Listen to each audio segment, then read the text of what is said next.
Hello everyone. तो आपका स्वागत है एक बार फिर से आपके और अपने चैनल एमएस पथेरिया पे। और आज का लेक्चर फिर से हम करंट एंड इलेक्ट्रिसिटी का लेके आए हैं। इसके बाद केवल एक लेक्चर और कंप्लीट करंट एंड इलेक्ट्रिसिटी का चैप्टर भी हमारा हो जाएगा। और हमारा सिलेबस किस क्वालिटी के साथ चल रहा है आपको पता है, इसलिए चैनल को लाइक शेयर और सब्सक्राइब कर दीजिए। और आज के जो हमारे टॉपिक्स होंगे वो टॉपिक्स होंगे internal resistance of a cell, potential difference and EMF of a cell, combination of cells in series and parallel, cells का कॉम्बिनेशन सीरीज के अंदर और पैरेलल के अंदर।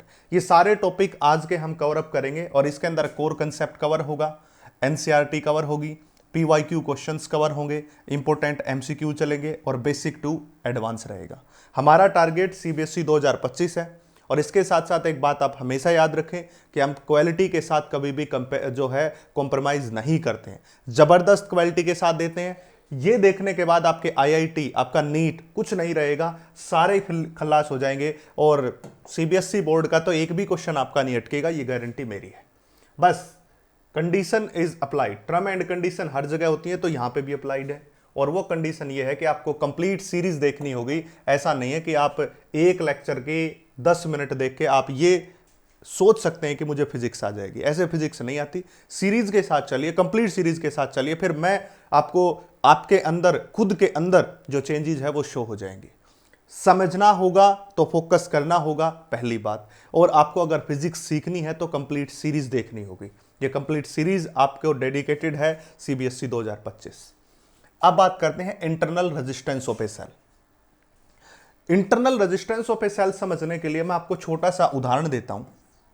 मान लीजिए आपके पास एक ये तालाब है, ठीक है, और इस तालाब की जो लंबाई है ये हमारे पास है 100 मीटर। तालाब की जो लंबाई है वो 100 मीटर है।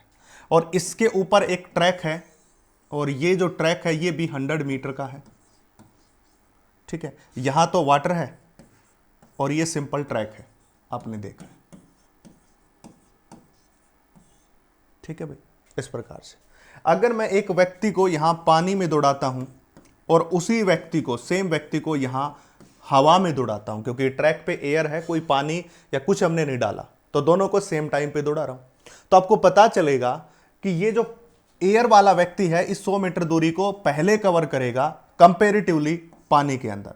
क्योंकि जब वो पानी के अंदर दौड़ने की कोशिश करेगा तो पानी उसके पीछे की तरफ एक फोर्स लगाएगा, जैसे फ्रिक्शनल फोर्स कहते हैं। हालांकि पानी लगा रहा तो उसका नाम फ्लूइड फ्रिक्शन हो जाएगा। क्लास 11th में पढ़ के आए हो कि अगर सॉलिड के बीच हो तो सॉलिड फ्रिक्शन, रोल करने के कारण फ्रिक्शन आए तो रोलिंग फ्रिक्शन, और फ्लूइड एक्सर्ट करे तो फ्लूइड फ्रिक्शन।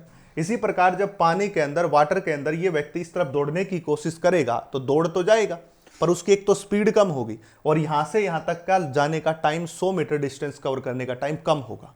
कंपेरेटिवली अगर उसी व्यक्ति को मैं हवा में दौड़ाऊं, कंपेरेटिवली का मतलब जब हम उसी व्यक्ति को हवा में दौड़ाते हैं तो वो कम टाइम लेता है पानी में दौड़ने में। ऐसा क्यों हुआ? ऐसा इसलिए हुआ क्योंकि इस पानी ने, वाटर ने एक रेजिस्टेंस ऑफर कर दिया, ठीक है। ये जो आप रेजिस्टेंस बार बार बात कर रहे हो ना, ये रेजिस्टेंस अच्छी चीज नहीं है। हालांकि कई जगह इस रेजिस्टेंस का यूज भी होता है, पर यह रेजिस्टेंस अच्छी चीज नहीं है। यह रेजिस्टेंस हमेशा अपोज करती है किसी भी उसको, जो जैसे कि करंट फ्लो करता है कंडक्टर के अंदर से, वहां जो अपोजिशन आए उसका नाम रेजिस्टेंस। यहां पे वाटर ने, लिक्विड ने जो रेजिस्टेंस लगाया उसी का नाम क्या हो गया? इंटरनल रेजिस्टेंस हो गया। अब ध्यान से दोबारा इस बात को समझे। जब हमने इससे पहले वाले लेक्चर में कंडक्टर की बात की थी और उस कंडक्टर ने जो अपोजिशन लगाई थी, उस कंडक्टर के द्वारा लगाई गई अपोजिशन का नाम क्या था? रेजिस्टेंस था, खाली रेजिस्टेंस था। अब क्या हुआ?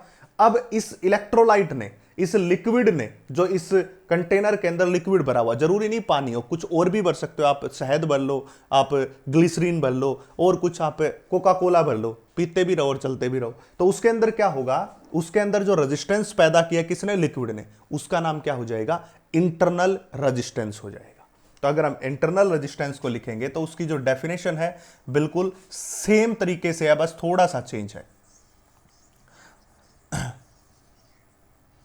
डेफिनेशन लगभग सभी की सेम है, बस थोड़े थोड़े से चेंज है। तो इंटरनल रेजिस्टेंस क्या हो जाएगा? Internal resistance is opposition offer by, opposition offer by electrolyte.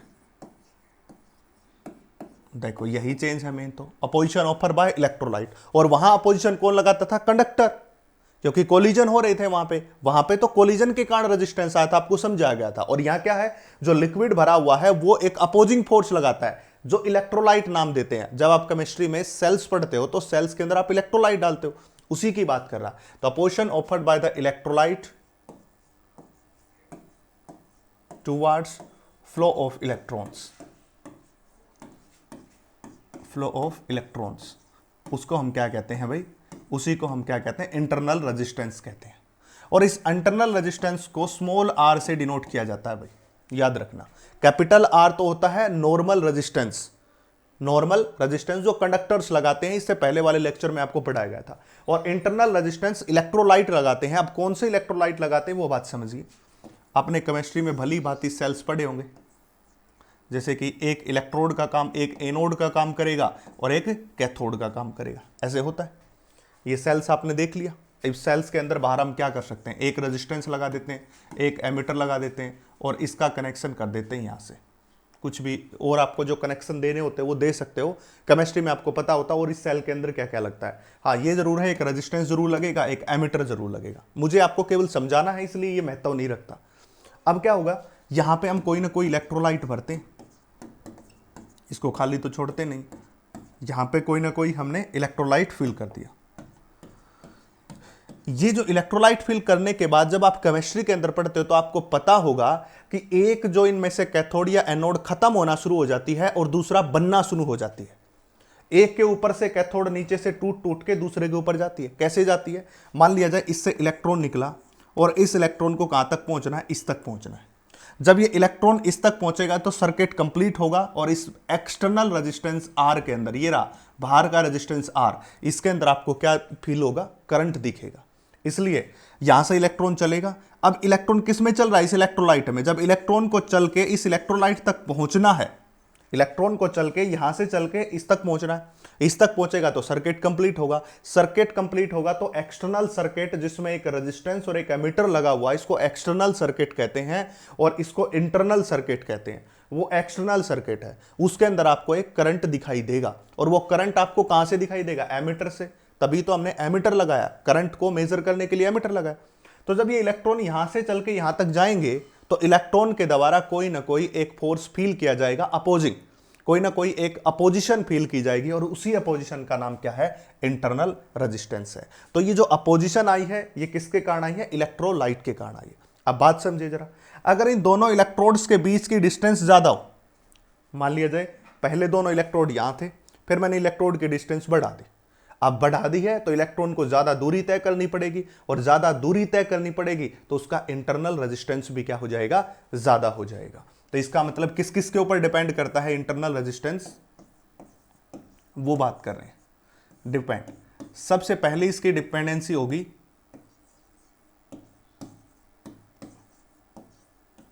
Distance between electrodes, electrodes के बीच की दूरी। दो जो इलेक्ट्रोड्स हैं, एक ये रहा एक ये रहा, इसके बीच की। दूसरा किस पे डिपेंड करेगा? कितने इलेक्ट्रोड डिप्ड हैं, यानी कि इसके अंदर कितना इलेक्ट्रोड जो है वो डिप्ड है, उसके ऊपर डिपेंड करेगा। तो हम सेकंड बात करेंगे इलेक्ट्रोड डिप्ड, जितने इलेक्ट्रोड डिप्ड है, ठीक है, उस एरिया पे डिपेंड करते हैं इलेक्ट्रोड जितना डिप्ड होगा। तीसरी अगर हम बात करेंगे तो तीसरा ये टेम्परेचर पे भी डिपेंड करेगा कि उसका टेम्परेचर कैसा है, ठीक है। अब एक बात सोचो, जब इलेक्ट्रोलाइट के टेम्परेचर को बढ़ाओगे तो उसकी जो डेंसिटी है वो कम हो जाएगी, और डेंसिटी कम होगी तो इलेक्ट्रॉन को चलने में आसानी हो जाएगी। डेंसिटी का मतलब क्या समझते हो? सिंपल भाषा में बताऊं तो जैसे आपने एक बार पानी देखा होगा और एक बार आप शहद देखो। पानी को जब देखते हो तो पानी जो है थोड़ा पतला दिखाई देता है और शहद आपको ज्यादा गाढ़ा दिखाई देगा। अब एक व्यक्ति अब पानी में दौड़ेगा और एक शहद में दौड़ेगा, तो पानी में आसानी से दौड़ सकता है और शहद में मुश्किल तरीके से दौड़ेगा। इसी प्रकार जैसे ही टेम्परेचर बढ़ाते हैं तो जो अंदर इलेक्ट्रोलाइट बड़ा है वो जो क्या हो जाता है, उसकी डेंसिटी कम। डेंसिटी कम का मतलब उसके अंदर जो गाढ़ापन है वो कम हो जाता है। वो कम होने के कारण इलेक्ट्रॉन आसानी से उस तरफ जा पाएंगे, इसलिए उसकी क्या हो जाती है, इंटरनल रेजिस्टेंस घट जाता है इस प्रकार। और चौथा किसके ऊपर डिपेंड करता है? Concentration of electrolyte.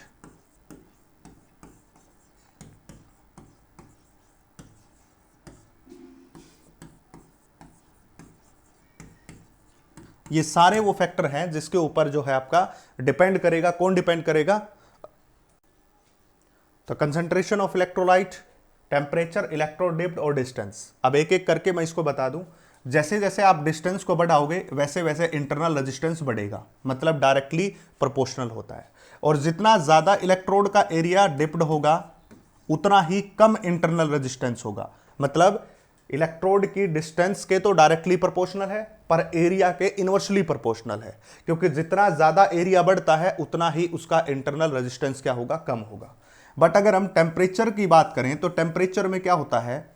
अगर हम जनरल लिक्विड की बात करते हैं, जैसे मैंने अभी अभी एग्जांपल आपको दिए थे जिसके अंदर हमने बात की थी कि अगर हम शहद लेते हैं तो उसका टेम्परेचर बढ़ाने से उसकी लिक्विडिटी, उसका गार्डनेस कम हो जाता है, जिसके कारण क्या हो जाएगा? उसका इंटरनल रेजिस्टेंस जो है वो कम हो सकता है। बट टेम्परेचर के डायरेक्टली प्रोपोर्शनल होता है भाई इंटरनल रेजिस्टेंस। याद रखना, ये एक्सेप्शनल अलग से केस है।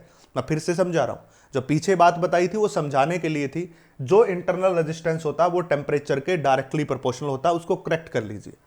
जैसे जैसे हम टेम्परेचर को बढ़ाएंगे तो उसके अंदर जो मॉलिक्यूल है उनकी काइनेटिक एनर्जी बढ़ेगी, और काइनेटिक एनर्जी अगर उनकी बढ़ती है तो वहां पे कोलिजन का एक इलेक्ट्रॉन, जब जैसे कि इस इलेक्ट्रोड से हजारों इलेक्ट्रॉन निकलेंगे, वो एक दूसरे से भी तो कोलाइड कर सकते हैं। एक दूसरे से कोलाइड करेंगे तब भी तो अपोजिशन बनेगा। इसलिए टेम्परेचर बढ़ाने से इंटरनल रेजिस्टेंस बढ़ता है, और कंसंट्रेशन ऑफ इलेक्ट्रोलाइट को अगर बढ़ाओगे तो भी आपका क्या होगा?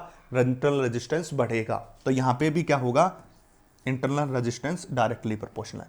यहां क्यों बढ़ता है? क्योंकि number of ions per unit volume बढ़ते हैं। रीजन प्रत्येक का बता रहा हूं। यहां पे काइनेटिक एनर्जी बढ़ी इसलिए इंटरनल रेजिस्टेंस बढ़ा। कंसंट्रेशन बढ़ाने से नंबर ऑफ आयंस जो हैं पर यूनिट वॉल्यूम वो बढ़ गए, इसलिए इंटरनल रेजिस्टेंस भी बढ़ गया। तो इंटरनल रेजिस्टेंस की अगर हम बात करें, किस किस पे डिपेंड करता है? डिस्टेंस बिटवीन इलेक्ट्रोड, जितनी ज्यादा डिस्टेंस उतना ही ज्यादा इंटरनल रेजिस्टेंस होगा। दूसरा, इलेक्ट्रोड डिप्ड, उसका एरिया जितना ज्यादा होगा उतना ही कम इंटरनल रेजिस्टेंस होगा।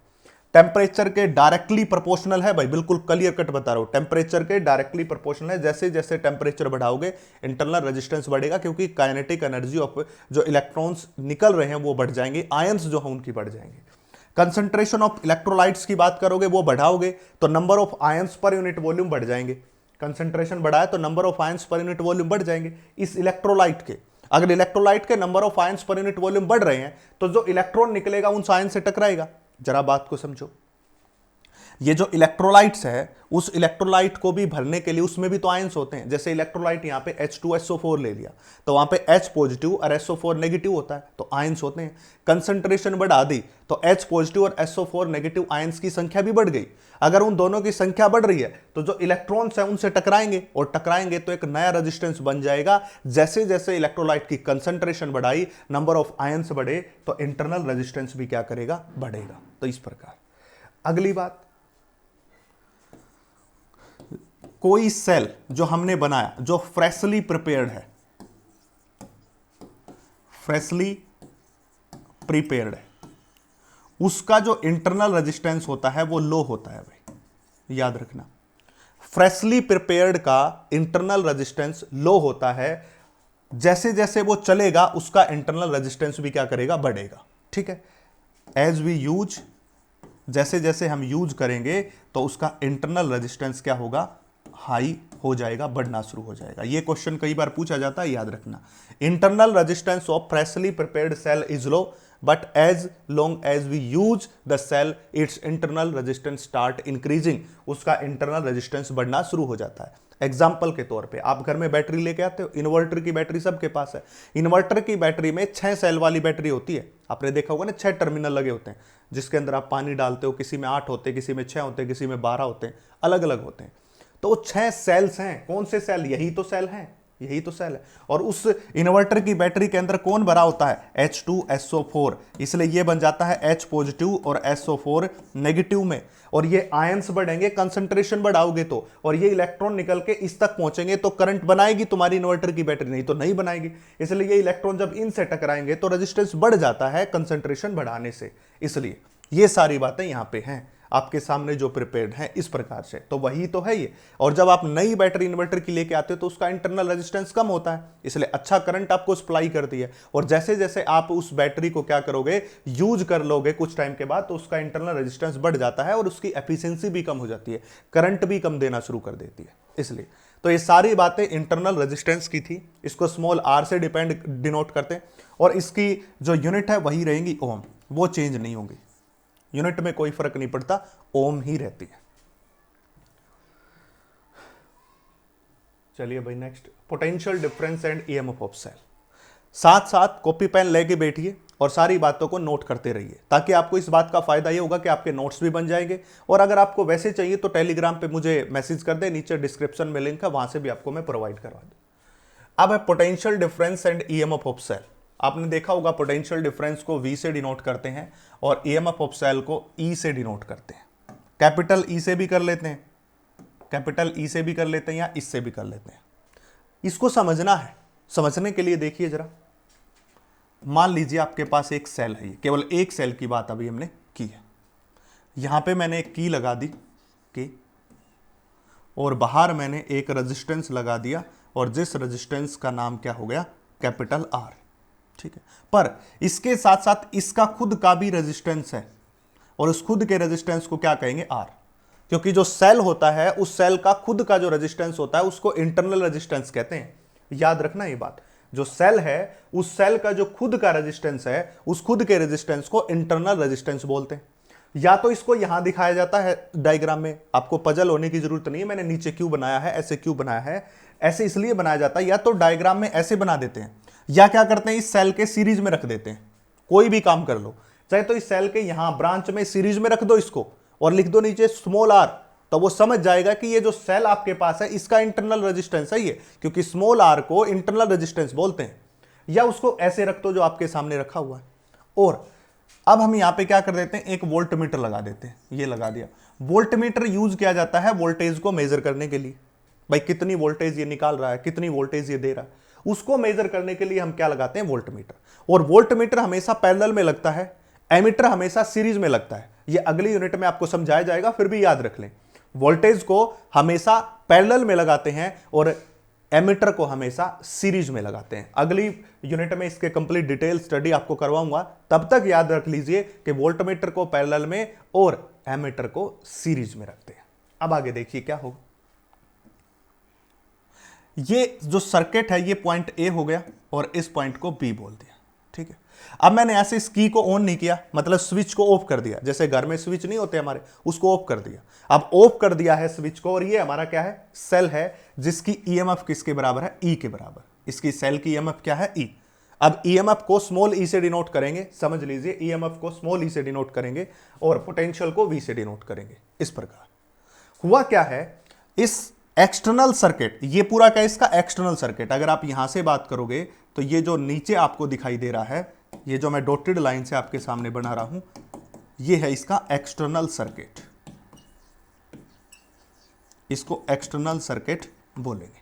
हालांकि आपको दिखाने की जरूरत नहीं है, कॉपी के अंदर ही एक्सटर्नल सर्किट है, आपको समझाने के लिए मैं कर रहा हूं सारी बातें। इसलिए अगर मैं इस स्विच को ऑफ रखूं, ऑन ही ना करूं, तो आपको क्या पता चलेगा कि इस बाहर वाले रेजिस्टेंस में कोई करंट नहीं। क्यों? क्योंकि ये स्विच तो ऑफ है। जब इस सर्किट, बाहर वाले सर्किट के अंदर कोई भी करंट प्रेजेंट नहीं है, कोई भी करंट प्रेजेंट नहीं है। क्यों प्रेजेंट नहीं है? क्योंकि स्विच ऑफ है। तो इन दोनों टर्मिनल, सेल का एक टर्मिनल ये, इस सेल का दूसरा टर्मिनल ये, इन दोनों टर्मिनल के अक्रॉस जो भी पोटेंशियल होगा वही ईएमएफ कहलाएगा।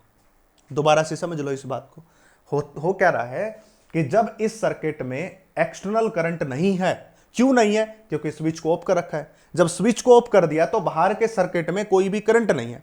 जब बाहर के सर्किट में कोई भी करंट नहीं है तो इस सेल के टर्मिनल के अक्रॉस जो भी ये वोल्टमीटर पोटेंशियल दिखाएगा, उसी पोटेंशियल को क्या कहेंगे? ईएमएफ ऑफ सेल कहेंगे। यानी कि ये जो पोटेंशियल है वही ईएमएफ बन जाता है। कब बन जाता है? जब एक्सटर्नल सर्किट में कोई भी करंट ना हो। अब इसका रीजन क्या है? अगर इस एक्सटर्नल सर्किट में कोई करंट होता, मान लिया जाए यहां पे मैं स्विच को क्लोज कर दूं, ये कर दिया भाई क्लोज। क्लोज करने के लिए हम डॉट लगाते हैं और ओपन करने के लिए, मतलब ऑफ करने के लिए इस डॉट को हटा दो। यही होता है सिंबॉलिक रिप्रेजेंटेशन। अगर मैं इसको क्लोज कर दूं क्लोज करते ही ये क्या करेगी, बैटरी करंट देगी और इस एक्सटर्नल सर्किट में कोई ना कोई करंट आएगा। जब एक्सटर्नल सर्किट में कोई ना कोई करंट आएगा तो इस एक्सटर्नल सर्किट में एक रेजिस्टेंस लगा हुआ आर, और ओम्स लॉ कहता है कि अगर किसी सर्किट में करंट है और उसमें रेजिस्टेंस है तो आई इंटू आर से क्या हो जाएगा, एक ड्रॉप हो जाएगा, वोल्टेज का ड्रॉप। अगर इस सेल की ईएमएफ 10 वोल्ट थी तो उस 10 वोल्ट में से कुछ ना कुछ इसको देना पड़ेगा, क्योंकि करंट भी इसमें से है, रेजिस्टेंस भी इसमें से है, तो इस सेल की कुछ वोल्टेज का ड्रॉप हो जाएगा। जब उस सेल की कुछ वोल्टेज का ड्रॉप हो गया तो वो अब ईएमएफ नहीं रही, वो क्या बन गई, पोटेंशियल बन गई।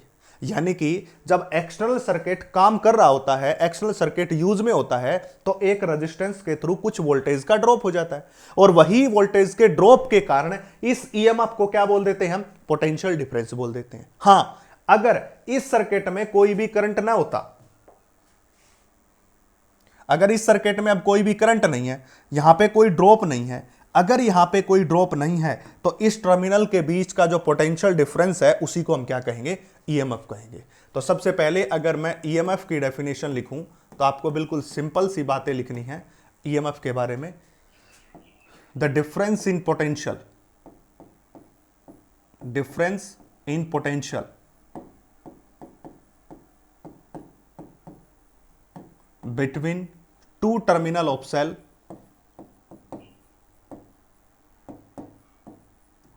टू टर्मिनल ऑफ सेल, कौन कौन से टर्मिनल, एक ए रहा एक बी रहा, इन दोनों टर्मिनल ऑफ सेल के बीच when external circuit is off, external circuit में इसको ऐसे लिख रहा हूं, आप पूरी स्पेलिंग लिख लेना, सर्किट इज ऑफ, जब एक्सटर्नल सर्किट ऑफ है, that is no current is being drawn by external circuit, that is कोई भी करंट बाहर के सर्किट ने नहीं लिया है तो उस इन दोनों के बीच का जो पोटेंशियल डिफरेंस है उसी का नाम क्या हो जाएगा, ईएमएफ हो जाएगा। यानी कि कहने का मतलब यह है कि जब तक एक्सटर्नल सर्किट ऑफ रहेगा, जब तक एक्सटर्नल सर्किट ऑफ रहेगा तब तक जो इस सेल के बीच का पोटेंशियल डिफरेंस है वही क्या बन जाएगा, ईएमएफ बन जाएगा। हां, अगर इस सर्किट को मैं ऑन कर दूं तो अब वो पोटेंशियल डिफरेंस ही रहेगा, ईएमएफ नहीं बनेगा, ये बात। दूसरा, अगर हम V की डेफिनेशन लिखें, V की, तो हम क्या लिखेंगे, द डिफरेंस, सेम डेफिनेशन, कोई चेंज नहीं, सेम बिल्कुल, the difference in potential between two terminal of cell, बिल्कुल सेम डेफिनेशन लिखवा रहा हूं, रट्टा कुछ नहीं मानना आपको, terminal of cell when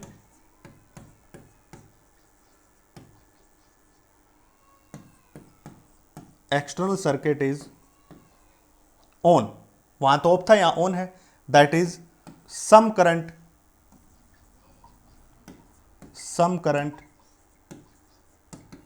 is being drawn by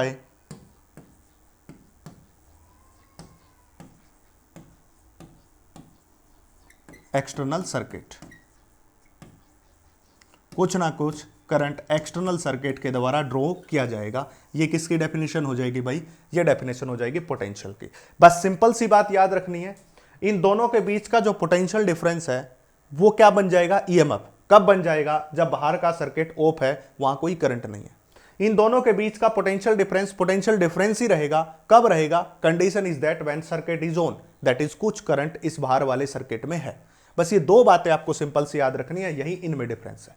generally जब आपसे डिफरेंस ही पूछ लिया जाए तो आप कहोगे जी V की डेफिनेशन ये, E की डेफिनेशन है, बट जब आप किसी न्यूमेरिकल में यूज करोगे, कोई न्यूमेरिकल आ गया, वहां पे आपको E दिखाई दे रहा है, तो आप समझ जाओ वो V ही है, वहां पे E और V एक चलेंगे न्यूमेरिकल्स जब कर रहे हो। हाँ, अगर आपसे पर्टिकुलर डेफिनेशन पूछ ली जाए तो आप इस दोनों में डिफरेंशिएट क्रिएट करोगे, वरना कोई प्रॉब्लम नहीं है, दोनों जगह V और E एक ही बात चलती है जब आप न्यूमेरिकल्स करते हो, वहां पे ये बात याद रखना।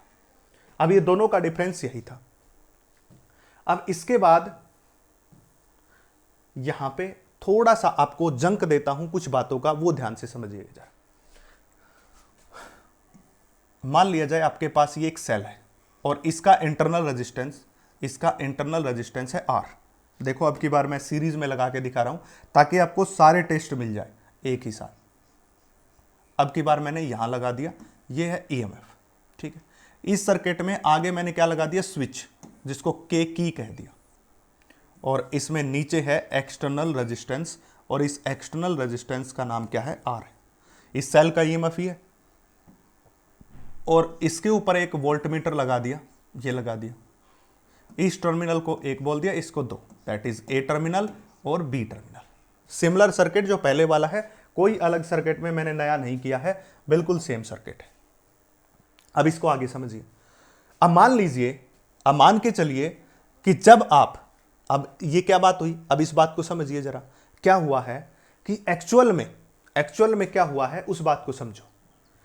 जब इस एक्सटर्नल सर्किट में कोई भी करंट नहीं था, तो जो ईएमएफ है बैटरी का, वही उसका क्या बन गया, जो पोटेंशियल डिफरेंस है वही ईएमएफ बन गया। जैसे ही इस स्विच को ऑन कर दिया तो कोई ना करंट बाहर वाले सर्किट ने ले लिया, बाहर वाले करंट सर्किट ने करंट लेते ही वो ईएमएफ किस में बदल गया, पोटेंशियल डिफरेंस में। इसका मतलब क्या हुआ, पोटेंशियल डिफरेंस कब बन रहा है, पोटेंशियल डिफरेंस तब बन रहा है जब इस एक्सटर्नल सर्किट में कोई ना कोई करंट है। जब एक्सटर्नल सर्किट में करंट है तो एक्सटर्नल सर्किट में वोल्टेज का ड्रॉप भी होगा, that is I into R, कुछ ना कुछ ड्रॉप होगा। इसका मतलब यह हुआ कि जो पोटेंशियल डिफरेंस है वो हमेशा ईएमएफ से कम रहेगा। क्यों, अब बात करोगे क्यों कम रहेगा, इसलिए कम रहेगा कि जब हमारे पास ये स्विच ऑफ था, यहां पे कोई सर्किट में करंट नहीं था, इसके अक्रॉस जो ईएमएफ है कोई ड्रॉप यहां पे नहीं था, जितनी ईएमएफ है उतनी ही ईएमएफ काम कर गई। मान ले इसकी ईएमएफ थी 10 वोल्ट तो 10 वोल्ट रहा, पर जैसे इस स्विच को ऑन कर दिया तो इस सर्किट में से करंट गया, इस सर्किट में से जैसे ही करंट गया, इस सर्किट में से जैसे ही करंट पास हुआ, तुरंत उसी टाइम यहां पे कोई ना कोई वी नाम का वोल्टेज ड्रॉप हो गया, और वो वोल्टेज ड्रॉप किस में से माइनस होगा, ईएमएफ में से। जब ईएमएफ में से वो वोल्टेज का ड्रॉप माइनस होगा तो क्या मिलेगा, पोटेंशियल का डिफरेंस। इसका मतलब जो वोल्टेज है, पोटेंशियल डिफरेंस है, वो ईएमएफ से कम हो गया, ठीक है। इसलिए आपको यहां पता होना चाहिए कि जो V है वो लेस देन होता है किससे, ईएमएफ से, in all cases except one case,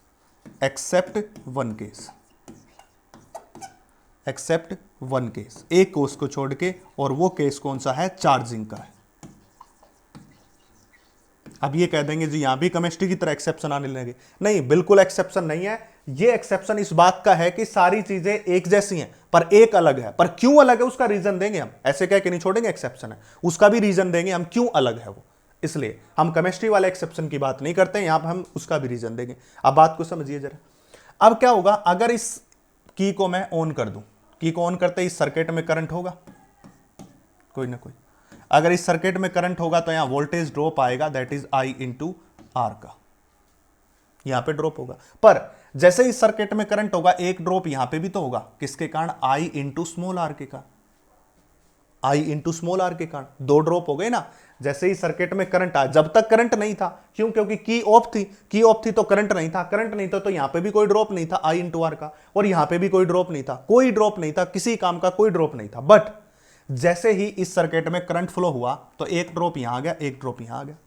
अगर बाहर के सर्किट में करंट है तो वो क्या बन गया, पोटेंशियल डिफरेंस बन गया, किसके बराबर होगा, ईएमएफ, ये रही टोटल ईएमएफ इसकी, और इसमें से कितना माइनस कर दो, एक ड्रॉप, जिसको आप क्या कहोगे, आई इंटू आर कहोगे। ये रिलेशनशिप बन गया। इस रिलेशनशिप को याद रखना भाई, मैं फिर से समझा रहा हूं, ध्यान से समझो, बड़े शांत माइंड से इस बात को समझिए। जब तक ये सर्किट ऑफ था तो इन दोनों के बीच का जो ईएमएफ था, जो पोटेंशियल डिफरेंस था, उसी को ईएमएफ बोल दिया। पर जैसे ही सर्किट को क्लोज कर दिया, मतलब ये रन करना शुरू हुआ, तो इस सर्किट में करंट आया, करंट आते ही इसके साइड में जो इंटरनल रेजिस्टेंस है उसकी कुछ ना कुछ वैल्यू होने के कारण जब करंट से मल्टीप्लाई होगा तो वहां पे एक ड्रॉप आ जाएगा, जिसको कहा आई इंटू आर। किसने बताया था, ओम्स ने। तो जैसे ही वो ड्रॉप आया तो इस ईएमएफ की वैल्यू घट गई, कितने से घट गई, आई इंटू आर से घट गई। ईएमएफ की वैल्यू आई इंटू आर से घट गई तो वो किस में कन्वर्ट हो गया, पोटेंशियल डिफरेंस में। क्यों कन्वर्ट होगा, क्योंकि सर्किट क्लोज है। अगर ये सर्किट ओपन कर दिया जाए फिर से करंट क्या हो जाएगा, जीरो। अगर करंट की वैल्यू को जीरो कर दूं, तो V फिर से किसके बराबर होगा, E के बराबर होगा। तो जब सर्किट क्लोज रहता है तो जो V है वही क्या है, सॉरी, जब सर्किट ओपन रहता है तो जो V है वही E है। बट जैसे ही सर्किट को क्लोज किया, करंट आया, तो करंट आते ही ये सर्किट इस तरह से कन्वर्ट हो गया, और इस तरह से कन्वर्ट होने के कारण आपको जो क्या मिलेगा, आपको मिलेगा ये formula V is equal to E minus I into R. इसको गांठ बांध ले, अगर आप यहां से E की वैल्यू निकालोगे तो V प्लस आई आर हो जाएगा। V में जब कुछ ऐड करोगे तो E मिलेगा, तो V तो बड़ा ही हो गया, सॉरी V तो छोटा ही हो गया इससे। जब V में कुछ ऐड किया तो E मिला, देखो इसको इस तरफ लेके तो V में कुछ ऐड करोगे तो E मिलेगा, इसका मतलब E बड़ा है और V क्या है, छोटा है।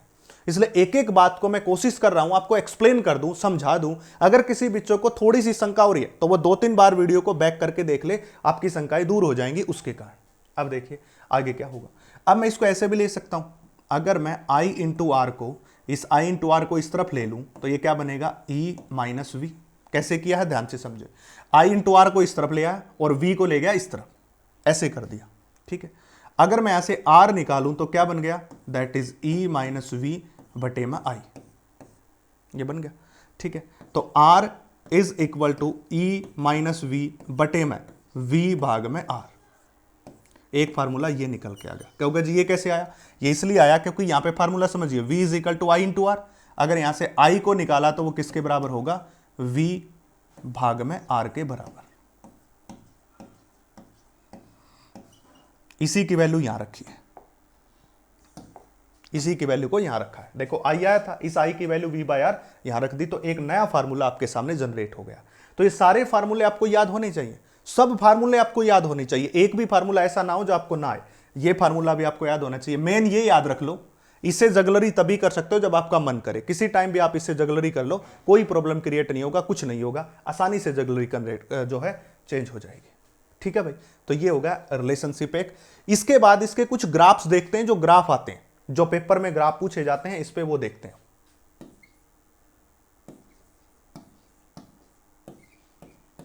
इसके कुछ ग्राफ्स की बात करते हैं, उन ग्राफ जो पेपर में आपके पास आते हैं वो देखते हैं। देखिए फार्मूला क्या है, that is V is equal to में E माइनस आई इंटू में R के बराबर, ठीक है, हो गया।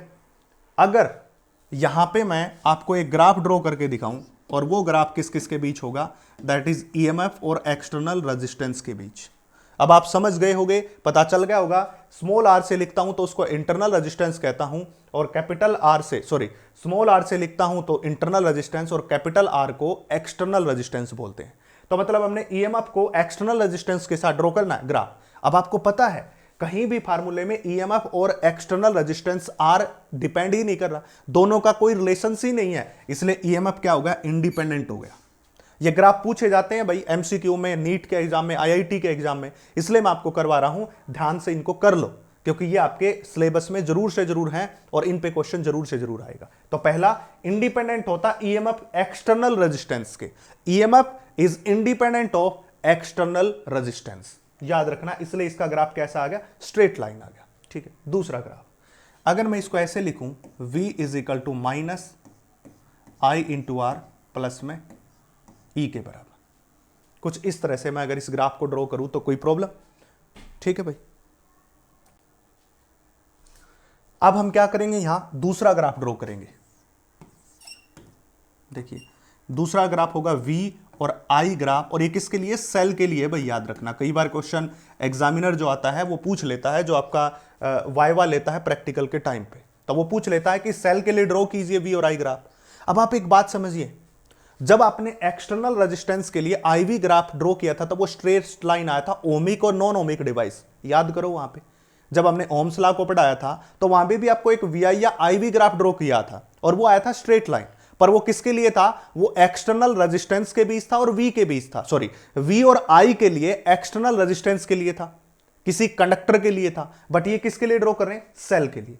जब सेल के लिए ड्रॉ करोगे तो ये आपको कैसा ग्राफ दिखाई दे रहा है, straight line, straight line graph. Equation देखिए, that is y is equal to m x plus में c, ये वाली इक्वेशन बन रही। अगर y is equal to m x plus c वाली इक्वेशन बन रही तो इसका स्लोप तो नेगेटिव में, ठीक है। तो इसलिए ग्राफ कैसा होगा, इसका कुछ इस तरह का ग्राफ होगा, क्योंकि नेगेटिव गोइंग है, इंटरसेप्ट पॉजिटिव है तो इंटरसेप्ट पॉजिटिव, ये रहा c, बट इसका स्लोप क्या है, नेगेटिव है। इसका स्लोप निकाल के देखोगे तो वो क्या आएगा, नेगेटिव के बराबर आएगा इस ग्राफ का स्लोप। तो अगर हम V और I के बीच ग्राफ ड्रॉ करते हैं तो इस तरह का आता किसी सेल के लिए। इसलिए मैं बार बार कह रहा हूं कि मैं सारे ग्राफ्स और सारी चीजें एक साथ कवर करके चल रहा हूं ताकि आपको कोई भी प्रॉब्लम ना हो। ठीक है भाई, तो ये किसके लिए था? ईएमएफ और एक्सटर्नल रेजिस्टेंस के बीच ग्राफ था जिसमें कोई रिलेशनशिप नहीं होता, इसलिए इंडिपेंडेंट होता है। ये किसके लिए? आईवी ग्राफ या वीआई ग्राफ तो है, पर ये ग्राफ किसके बीच है? ये ग्राफ सेल के केस के लिए है, न कि कंडक्टर में जब रेजिस्टेंस एक्सटर्नल की बात की थी उसके लिए, क्योंकि वो तो ओमिक डिवाइस में आ गया, उसके लिए मैं अलग से वीडियो बना चुका हूं। पर ये किसके लिए? सेल के लिए। ये चीजें मेंशन कर ले, बच्चे गलती करते हैं। वो कहता है कि वीआई ग्राफ को ड्रॉ कीजिए फॉर ए सेल, बच्चे क्या करेंगे? स्ट्रेट लाइन ग्राफ बना के आ जाएंगे ऐसा, ले जी ये ड्रॉ कर दिया। ये गलत हो गया, क्योंकि ये तो कंडक्टर के लिए है, ओमिक डिवाइस के लिए है। हमें किसके लिए बनाना है? सेल के लिए बनाना है। और सेल के केस में आपका ग्राफ स्ट्रेट लाइन इस इक्वेशन के थ्रू आएगा। इसलिए अब एक ग्राफ और जो फ्रीक्वेंटली यहां से पूछा जाता है और उस पे क्वेश्चन जरूर से जरूर आता है, वो मैं थोड़ा सा ऊपर बना देता हूं, यहां पे बना देता हूं। ठीक है, ये थर्ड ग्राफ यहां से डिनोट कर ले, that is V is equal to मैं E minus I into R। अब आप ट्रेंड में हो चुके हो कि I किसके बराबर होगा? दैट इज V बाय में R के बराबर। अभी करवाया था ग्राफ में। तो अगर हम यहां पे V is equal to E minus I की जगह रख दिया V by R into R, I की जगह V बाय R रख दिया। अगर मैं इस पूरे फैक्टर को इस तरफ लेगा, क्योंकि यहां पे भी V है, यहां पे भी V है, तो ये हो जाएगा V plus V into R divided by R। वो किसके बराबर होगा? That is EMF। इसको E कैपिटल E से भी लिख देते हैं और वैसे भी लिख देते हैं, ऐसे भी लिख देते हैं, कोई प्रॉब्लम नहीं इसमें। इसको ऐसे भी लिख देते हैं, दोनों बातें एक जैसी हैं। यहां से V को कॉमन लिया, यहां बच गया 1 plus R divided by R, किसके बराबर होगा? EMF के बराबर होगा। अगर हम यहां से V निकालें तो वो क्या बनेगा? That is E divided by में R प्लस में R भाग में R। इस प्रकार से ग्राफ हो गया। तो ये जो ग्राफ अब हम ड्रॉ करेंगे, वो ग्राफ ड्रॉ करेंगे हम V और R के बीच। अभी तक जो हमने ग्राफ देखे V और I के बीच देखा, E और R के बीच देखा। अब जो ग्राफ ड्रॉ करने वाले हैं वो ग्राफ हम ड्रॉ करेंगे किसके बीच? V के बीच और कैपिटल R के बीच। नया ग्राफ है, पूछे जाने वाला ग्राफ है, बहुत बार एग्जाम में आया भी हुआ है। जब आप एग्जाम देने जाते हो CBSE बोर्ड का एग्जाम, तो वहां पे ये बहुत बार ग्राफ पूछा भी गया, V और R के बीच। जब हम V और R के बीच ये ग्राफ ड्रॉ करेंगे, V और R के बीच, देखिए V और R का रिलेशनशिप देखिए। मैं इसको अगर थोड़ा अच्छे से लिखूं तो ये हो जाएगा E डिवाइडेड बाय में 1 प्लस R भाग में R। इस प्रकार हो गया। अब मान लीजिए मैं R की वैल्यू को बढ़ा दूं, R की वैल्यू को बढ़ा दिया। R की वैल्यू को बढ़ाते ही small r by capital R का रेशियो कम हो जाएगा, दोनों का रेशियो कम हो गया। अगर रेशियो कम हो गया तो डिनोमिनेटर भी कम, और डिनोमिनेटर कम हो गया तो वोल्टेज बढ़ेगी, मतलब वोल्टेज बढ़ेगी, वोल्टेज बढ़ गई, और बढ़ती बढ़ती क्या हो जाती है? कांस्टेंट हो जाती है। इस तरह से कैसे? अब समझिए, अगर मैं इस R को इन्फिनिटी कर दूं, R को मैंने क्या कर दिया? इन्फिनिटी। अब स्मॉल r बटे इन्फिनिटी किसके बराबर होगा? 0। यहां करके दिखा देता हूं, दैट इज, मान लिया जाए केस हमने बना लिया, और वो केस क्या बना लिया? हमने केस बना लिया जब R की वैल्यू कितनी हो जाए? इन्फिनिटी। जब R की वैल्यू इन्फिनिटी होगी तो V इज इक्वल टू में E डिवाइडेड बाय में 1 प्लस R बटे में इन्फिनिटी। किसी के बटे इन्फिनिटी हो तो 0, तो यहां पे क्या बच गया? E डिवाइडेड बाय में 1। तो V किसके बराबर हो गया? E के बराबर हो गया। कहने का मतलब इस R को, इस कैपिटल R को बढ़ा के अगर मैं इन्फिनिटी के बराबर कर दूं, पहले तो क्या हो रहा है? जैसे R बढ़ा तो ये रेशियो कम हुआ तो वोल्टेज बढ़ गई, तो R बढ़ा तो वोल्टेज बढ़ गई। पर एक टाइम ऐसा आएगा जब इस R की वैल्यू इन्फिनिटी के बराबर हो जाएगी, जब R की वैल्यू किसके बराबर हो जाएगी? इन्फिनिटी के बराबर हो जाएगी, तो जो V है वो किसके बराबर हो जाएगा? E के बराबर। तो इसका मतलब ये V किसके बराबर हो गया? E के बराबर। ये बन गया। इसका मतलब समझते हो क्या है? इसका मतलब ये है कि जो मैक्सिमम पोटेंशियल डिफरेंस है वो किसके बराबर होता है? EMF के बराबर। इस बात को गांठ बांध ले अंदर, प्रश्न पत्र में जब क्वेश्चन पेपर में क्वेश्चन आएगा तो काम आएगा। यहां पे लिख देता हूं मैं कि that is maximum potential difference is equal to EMF के बराबर होता है। मैक्सिमम पोटेंशियल डिफरेंस किसके बराबर होता है भाई? EMF के बराबर होता है। इस बात को गांठ बांध ले कि मैक्सिमम पोटेंशियल डिफरेंस किसके बराबर होता है? EMF के बराबर होता है। तो देख लीजिए V is equal to E, maximum क्यों हो गया? क्योंकि डिनोमिनेटर मिनिमम हो गया। जब मैक्सिमम पोटेंशियल डिफरेंस कब होगा? जब डिनोमिनेटर मिनिमम, क्योंकि अगर आर को इन्फिनिटी कर दोगे तो डिनोमिनेटर मिनिमम, तो इसलिए पोटेंशियल डिफरेंस क्या हो गया? मैक्सिमम। तो मैक्सिमम पोटेंशियल डिफरेंस, मैक्सिमम बोला मैंने, पोटेंशियल डिफरेंस नहीं बोला, इस बात को भी समझ ले। पोटेंशियल डिफरेंस तो कुछ भी हो सकता है। क्यों हो सकता है? क्योंकि V is equal to E minus I R, अभी मैक्सिमम थोड़ी नहीं किया है। जब इसको मैक्सिमम कर देंगे तब पोटेंशियल डिफरेंस किसके बराबर हो जाएगा? ईएमएफ के बराबर। Condition is applied maximum potential difference. ठीक है भाई, इस प्रकार से। अब मैंने एक केस बताया था यहां पे चार्जिंग का, चार्जिंग का केस। चार्जिंग के केस में क्या हो जाता है? V ग्रेटर देन E से। नहीं तो हमेशा ऑलवेज याद रखना, ये क्वेश्चन बार बार आया है एमसीक्यू के रूप में। ये सारे एमसीक्यू है जो मैं कवर अप कर रहा हूं। एमसीक्यू के रूप में क्वेश्चन आया है कि ईएमएफ हमेशा छोटी होती है बड़ी? ईएमएफ हमेशा बड़ी होती है किससे? पोटेंशियल डिफरेंस से, but in the one case. और वो केस कौन सा है? चार्जिंग का। चार्जिंग के केस में V की वैल्यू E से क्या होती है? बड़ी। तो कैसे बड़ी होगी? तो फार्मूला बन जाएगा that is V is equal to E plus में I इंटू आर। बड़ी हो गई ना। देखो E में कुछ ऐड होया तो V बना, मतलब V बड़ा है। यहां पे क्या हो रहा था? V कब बना? जब E में से कुछ माइनस हुआ। E में से कुछ माइनस हो गया तो E बड़ा V छोटा। और यहां पे अगर V निकालना है तो E प्लस आई आर, मतलब V बड़ा और E क्या हो गया? छोटा। यहां प्लस साइन आ जाता है चार्जिंग के केस में।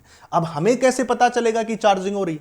हमें कैसे पता चलेगा चार्जिंग? मेन बात यह है, आपको बहुत सारे टीचर जब भी आपने पढ़ा होगा ये पता कर लिया होगा कि ईएमएफ हमेशा बड़ा, पर एक केस में वोल्टेज बड़ी और ईएमएफ छोटा, और वो केस चार्जिंग का। पर जब न्यूमेरिकल के अंदर आ गया तो आपको कैसे मालूम पड़ेगा कि ये केस चार्जिंग का है? तो उसके लिए भी मैं आपको तरीका बता दूं। मान लिया जाए आपका ये चार्जिंग वाला सिस्टम है। चार्जिंग वाला सिस्टम का ये पॉजिटिव है नेगेटिव। चार्जिंग वाला सिस्टम घर में होता क्या? Inverter battery. जैसे ही लाइट गई तो इन्वर्टर का यूज किया, लाइट आई तो उसको चार्ज भी तो करना है, तो वही इन्वर्टर बैटरी वाला केस है। ट्रैक्टर की बैटरी वाला केस है, आप गाड़ी की बैटरी वाला, बाइक की बैटरी वाला, जहां पे भी आपका पॉइंट चार्ज हो रहा है वो सब केस है। ठीक है। चार्जिंग के केस में पॉजिटिव पॉजिटिव से कनेक्ट होता, नेगेटिव नेगेटिव से। ये बात है मेन। जब भी आपको कहीं ऐसा केस दिखाई दे जब पॉजिटिव पॉजिटिव से और नेगेटिव नेगेटिव से कनेक्ट हो, तो याद रखना वो चार्जिंग का केस है। देखो यहां पॉजिटिव को पॉजिटिव से, नेगेटिव को नेगेटिव से कनेक्ट किया तो चार्जिंग का। अगर पॉजिटिव नेगेटिव और नेगेटिव पॉजिटिव से है तो वो डिस्चार्जिंग का केस है बच्चे। तो इसलिए आपको याद रखना, मैंने कहा था, वादा किया था कि जबरदस्त क्वालिटी मैं आपको दूंगा। मैं आपको यह भी बताऊंगा कि कौन सा क्वेश्चन कहां से बन रहा है। जब पॉजिटिव टर्मिनल पॉजिटिव से, नेगेटिव टर्मिनल नेगेटिव से कनेक्ट हो तो ये चार्जिंग का केस है। बट अब एक क्वेश्चन और भी आता है। मान लिया जाए आपके सर्किट में दो सेल जोड़ दिए मैंने, ये रेजिस्टेंस ले लिया R, और एक सेल और जोड़ दिया मैंने। देखो अब की बार भी पॉजिटिव पॉजिटिव नेगेटिव नेगेटिव से। ये कितने का है? 20 वोल्ट का है, और ये कितने का है? 12 वोल्ट का है।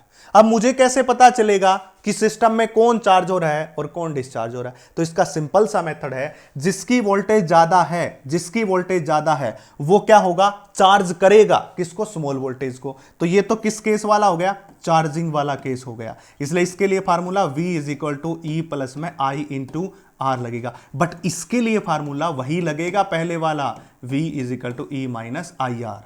जिसकी वोल्टेज ज्यादा है, जिसकी वोल्टेज ज्यादा है वो क्या करेगा? चार्ज करेगा। किसको? छोटे वोल्टेज वाले को। अब छोटी वाला बड़े को थोड़ी ना चार्ज कर सकता। तो जब भी सर्किट में ऐसी पजल हो तो जिसकी वोल्टेज ज्यादा है वो तो चार्ज करेगा, और जिसकी वोल्टेज कम है वो चार्ज होगा। इसलिए जो चार्ज हो रहा है वो चार्जिंग का केस है, उसमें प्लस आएगा और ऊपर वाले में माइनस आएगा। तो आपको याद रखना है कि चार्जिंग और डिस्चार्जिंग के क्या डिफरेंस है। और यहीं से क्वेश्चन आया था, नीट में भी क्वेश्चन आ चुका है, सीबीएसई बोर्ड में फ्रीक्वेंट क्वेश्चन आते हैं सीबीएसई बोर्ड में तो इस पे, और नीट में तो बहुत सारे। फाड़ के रख दोगे ये गारंटी अपनी है।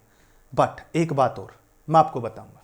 देखिए किसी सर्किट की हमने ईएमएफ को मेजर कर लिया, कब कर लिया? एक्सटर्नल सर्किट को बंद करके, और उसी सर्किट में एक्सटर्नल सर्किट को चला के क्या बना लिया? Potential difference. डेफिनेशन समझ आई थी ना, अभी स्टार्टिंग में करवाया था। जब एक्सटर्नल सर्किट क्लोज होता है, मतलब उसमें कोई करंट नहीं होता है, तो वहां पे जो ईएमएफ है उसको ईएमएफ कहते हैं। अगर उसी एक्सटर्नल सर्किट में कुछ ना कुछ करंट है तो उसका नाम क्या बन जाता है? Potential difference.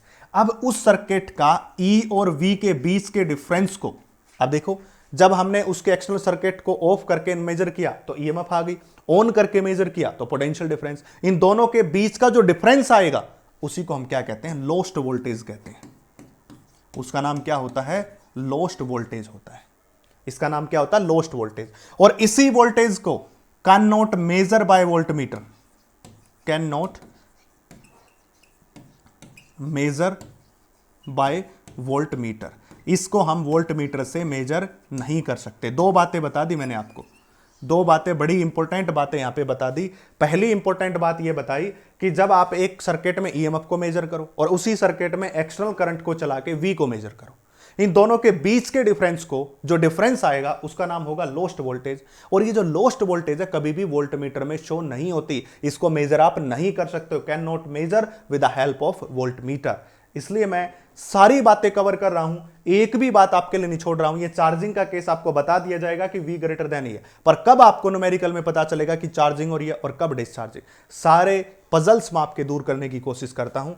इसलिए चैनल को लाइक शेयर और सब्सक्राइब कीजिए। एक सब्सक्राइब आपका हमें मोटिवेट करता है और आप हमारा मोटिवेशन होगा तो फिर हम बहुत सारे लेक्चर्स आपके लिए केमिस्ट्री के, फिजिक्स के, और कोशिश रहेगी दूसरे सब्जेक्ट्स के भी आपके लिए लेके आएँ, ताकि जो है आपका उद्धार हो सके और आप जीवन में कामयाब हो सके। क्योंकि आपको भी पता है टीचर तटस्थ रहता है, टीचर वहीं खड़ा होकर आपको कामयाब करता है और आगे भेजता है। इसलिए लाइक शेयर रुकने नहीं चाहिए और आपका साथ जो है वही हमें आगे बढ़ाएगा और आपको भी आगे बढ़ाएगा, क्योंकि हम फ्री ऑफ कॉस्ट, बिना किसी पैसे के, अब भी बिना किसी पैसे के फ्री ऑफ कॉस्ट आपको प्रोवाइड कर रहे हैं। Combination of cells in series and in parallel. अब हम बात करेंगे सेल्स की कॉम्बिनेशन सीरीज और पैरेलल के अंदर, ठीक है। तो सबसे पहली कॉम्बिनेशन हम किस में देखेंगे? सीरीज में, सीरीज कॉम्बिनेशन। देखिए सेल्स को सीरीज में लगाओ, मान लीजिए पहला सेल लगा दिया, दूसरा सेल लगा दिया, ऐसे करते करते करते करते हमने n नंबर ऑफ सेल इसमें लगा दी। प्रत्येक सेल की ईएमएफ ई है, प्रत्येक सेल की ईएमएफ ई है, और प्रत्येक सेल का इंटरनल रेजिस्टेंस R है, R के बराबर। और इस पूरे सर्किट में हमने एक्सटर्नल रेजिस्टेंस को कनेक्ट कर दिया, और जिस एक्सटर्नल रेजिस्टेंस की वैल्यू क्या है? कैपिटल R है, ठीक है भाई। दोबारा से समझिए, मैंने n नंबर ऑफ सेल ले लिए, एक सेल की ईएमएफ ई है और एक सेल का इंटरनल रेजिस्टेंस स्मॉल r के बराबर है, और इस पूरे सर्किट को एक्सटर्नल रेजिस्टेंस से जोड़ दिया। अब हमें क्या करना है? इस पूरे कॉम्बिनेशन का करंट बताना है। अब करंट बताएंगे तो हमें पता है पूरे कॉम्बिनेशन की ईएमएफ और बटे में पूरे कॉम्बिनेशन का रेजिस्टेंस। ओम्स लॉ तो याद होगा ना सभी को? अरे V is equal to I into R के बराबर, I निकालोगे तो V बाय R। और मैंने कहा था कि जब आप न्यूमेरिकल्स के रूप में किसी क्वेश्चन को यूज करते हो तो वहां ईएमएफ और V एक जैसा ही होता है। हम हमेशा V को E के बराबर ही मान के चलेंगे, बट जब हमसे कोई पक्का डिफरेंस पूछ ले तब हम उसको डिफरेंस बताएंगे। समझ आ गई भाई? इसलिए हम यहां पे ईएमएफ और V को एक ही मान के चलेंगे। अब बात समझिए, एक सेल की ईएमएफ ई, दूसरे की भी ईएमएफ ई, तीसरे की भी ईएमएफ ई, चौथे की भी ईएमएफ ई। तो पहले की ई, दूसरा मिला दिया तो 2 ई, तीसरा मिला दिया तो 3 ई। अब इससे पहले एक बात समझो, जब आप रजिस्टर को सीरीज में करते हो, सीरीज में, तो सभी में करंट क्या होता है? सेम। जैसे मैंने कैपेसिटर में करवाया था वैसे ही रजिस्टर में। हालांकि रजिस्टर का टॉपिक आपके सिलेबस में नहीं है, resistance in series and parallel आपके सिलेबस में नहीं, फिर भी मैं आपको बता रहा हूं। जब आप सीरीज में कनेक्ट करते हो तो करंट सेम और वोल्टेज क्या होती है? डिवाइड। मान लिया जाए इन सभी का करंट सेम है, इसके पास वोल्टेज V1 आई, इसके पास V2 आई, इसके पास V3, तो टोटल वोल्टेज क्या होगी? V1 plus V2 plus V3। ऐसे ही तो ऐड करोगे, यानी कि जब वोल्टेज डिवाइड हो रही है, मैं फिर से बता रहा हूं, जैसे आपने कैपेसिटर पढ़ा था वैसे ही रजिस्टर होते हैं। रजिस्टर आप 10वीं क्लास में पढ़ के आ चुके हैं। तो क्या बताया मैंने? जब ये सीरीज में, जैसे इसका रेजिस्टेंस R1 है, इसका रेजिस्टेंस R2 है, इसका रेजिस्टेंस R3 है, तो इन सभी के थ्रू जो करंट होगा वो तो सेम होगा, पर वोल्टेज क्या होगी? डिवाइड। पैरेलल में इसका उल्टा हो जाता है, करंट डिवाइड हो जाता है और वोल्टेज सेम रहती है। यह बात आपको याद रखनी है, 10वीं क्लास में पढ़ के आ चुके हो, फिर भी मैं थोड़ी थोड़ी बातें आपको बता रहा हूं। अब क्या होगा? टोटल वोल्टेज, टोटल वोल्टेज हो जाएगी that is V1 plus V2 plus में V3, ये टोटल वोल्टेज। और टोटल रेजिस्टेंस सीरीज में दैट इज R1 प्लस में R2 प्लस में R3, ठीक है, ऐसे हो जाएगा। 10वीं क्लास में रजिस्टर का कॉम्बिनेशन पढ़ के आते हो, सभी को याद भी होगा। बस याद क्या रखना है? सीरीज में जब रजिस्टर होते हैं तो करंट सेम, वोल्टेज डिवाइड, ठीक है भाई, इस प्रकार से।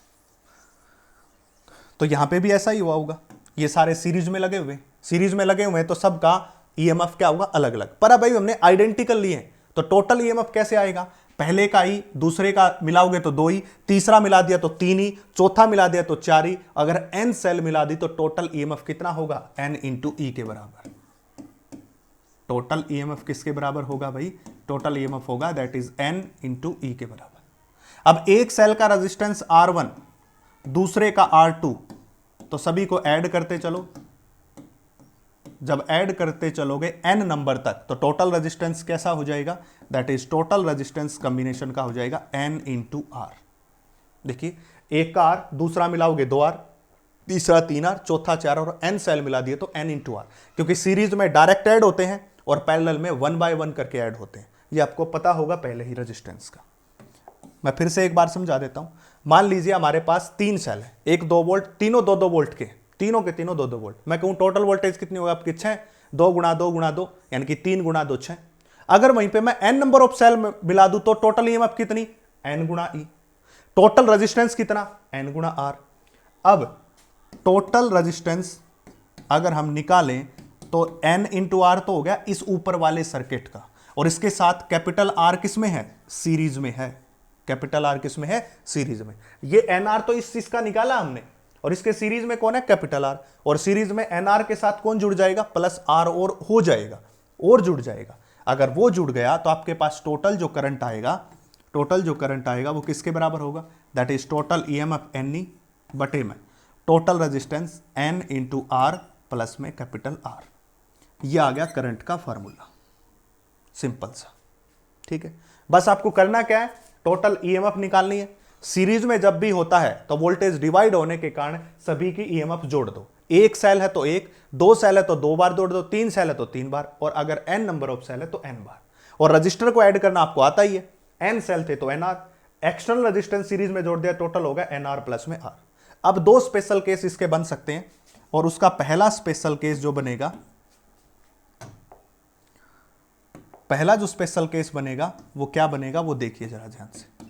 अगर इस R की वैल्यू ग्रेटर देन NR हो जाए, कुछ ऐसा हो जाए कि जो कैपिटल R है वो बहुत बड़ा हो जाए, मतलब इस रेजिस्टेंस को मैं बहुत बड़ा कर दूं, तो क्या होगा, ध्यान से देखिए जरा। अगर इसको बहुत बड़ा कर दिया तो I की वैल्यू क्या होगी, ये बहुत बड़ा हो गया, इसको नेग्लेक्ट कर दो क्योंकि R तो बहुत बड़ा हो गया, इसके कंपेरिजन में NR तो बहुत छोटा है, इसलिए नेग्लेक्ट कर दो, तो ये हो जाएगा N गुणा में E डिवाइडेड बाय में R। इस प्रकार हो गया। तो मतलब एक सेल, ये तो कितने का करंट है, E बाय आर, एक सेल का करंट है, और उसके कारण कितने के बराबर मिलेगा, n times of E by R. यानी कि जो करंट मिला वो कितने गुना मिला, n times of E by R मिला। अब दूसरा केस करते हैं स्पेशल, वो कौन सा है, उल्टा कर दो, एन आर की वैल्यू ग्रेटर देन क्या हो गया, आर के बराबर हो गया। या तो आर बड़ा था या एन आर बड़ा हो गया, या एन आर बड़ा हो गया तो करंट क्या आएगा, that is N into E as it is बटे में।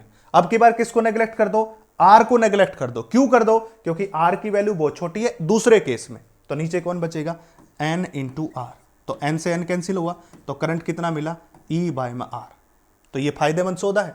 अब समझाता हूं कैसे फायदेमंद है या नहीं है। जब मैंने N number of cell series में लगा दिए और उस सर्किट में कैपिटल आर को छोटा कर दिया, मतलब बाहर के जो इंस्ट्रूमेंट है उनको छोटा कर दिया, तो जो हमें करंट मिला वो तो एक ही सेल के बराबर मिला। अगर मैं इस एक सेल की बात करूं तो ई बाय आर एक सेल का करंट है। बट अगर मैं वहीं एक्सटर्नल रेजिस्टेंस को बड़ा कर दूं और इंटरनल रेजिस्टेंस को छोटा कर दूं तो जो करंट मिलेगा वो एन सेल के बराबर मिलेगा। तो हमारे लिए फायदेमंद सौदा कौन सा, पहले वाला। ये हमारे लिए गुड केस है। ठीक है, जब भी आपको सीरीज कॉम्बिनेशन करना है तो उसके अच्छे रिजल्ट के लिए आपको एक्सटर्नल रेजिस्टेंस को बड़ा रखना होगा और इंटरनल रेजिस्टेंस को छोटा रखना होगा। ऐसा इसलिए करना होगा, ऐसा करने से जो करंट मिलेगा वो एन टाइम्स मिलेगा। अगर हम इसका कई बार मिस्टेक से उल्टा कर दिया कि एक्सटर्नल रेजिस्टेंस को छोटा कर दिया तो करंट हमें केवल एक सेल के बराबर मिलेगा। हमने घर में खर्चा तो कर दिया हजारों सेल का, पर करंट मिला एक सेल के बराबर, तो ये तो हमारा घाटे का सौदा हो गया। इससे अच्छा तो हम एक ही सेल लगा लेते। पर हमें क्या करना है, एक्सटर्नल रेजिस्टेंस को बड़ा करना है, सीरीज कॉम्बिनेशन। ये कॉम्बिनेशन किसका है, सीरीज का कॉम्बिनेशन है। तो सीरीज कॉम्बिनेशन की कंडीशन मैंने बता दी, आई की value N E divided by में एन आर प्लस आर। पर अगर आपसे पूछ लिया जाए गुड कंडीशन केस कौन सा है, वो केस वो है कि एक्सटर्नल रेजिस्टेंस को बड़ा करो, इंटरनल रेजिस्टेंस को छोटा। ऐसा करने से करंट जो n टाइम्स मिलता है, अगर इसका उल्टा कर दिया, स्मॉल r को बड़ा कर दिया और कैपिटल R को छोटा कर दिया, तो करंट मिलेगा स्मॉल। इसीलिए ठीक है, तो ये सीरीज कॉम्बिनेशन था, और इस सीरीज कॉम्बिनेशन में सारे के सारे सेल आइडेंटिकल है, सबका ईएमएफ ई के बराबर है। अब जरूरी नहीं वो सबका ईएमएफ ई दे, अब क्वेश्चन में वो अलग अलग ईएमएफ भी तो दे सकता है, तो वो केस करिए। अनआइडेंटिकल सेल, अगर यहां पे अनआइडेंटिकल सेल होते तो क्या होता? अनआइडेंटिकल सेल्स इन सीरीज। अभी तक तो क्या था? आइडेंटिकल था। अब हम कैसे लेंगे? अनआइडेंटिकल सेल लेंगे। तो ले लीजिए, हम इसको 2 सेल से आपको समझाएंगे केवल, और यही पेपर में बार बार पूछा जाने वाला।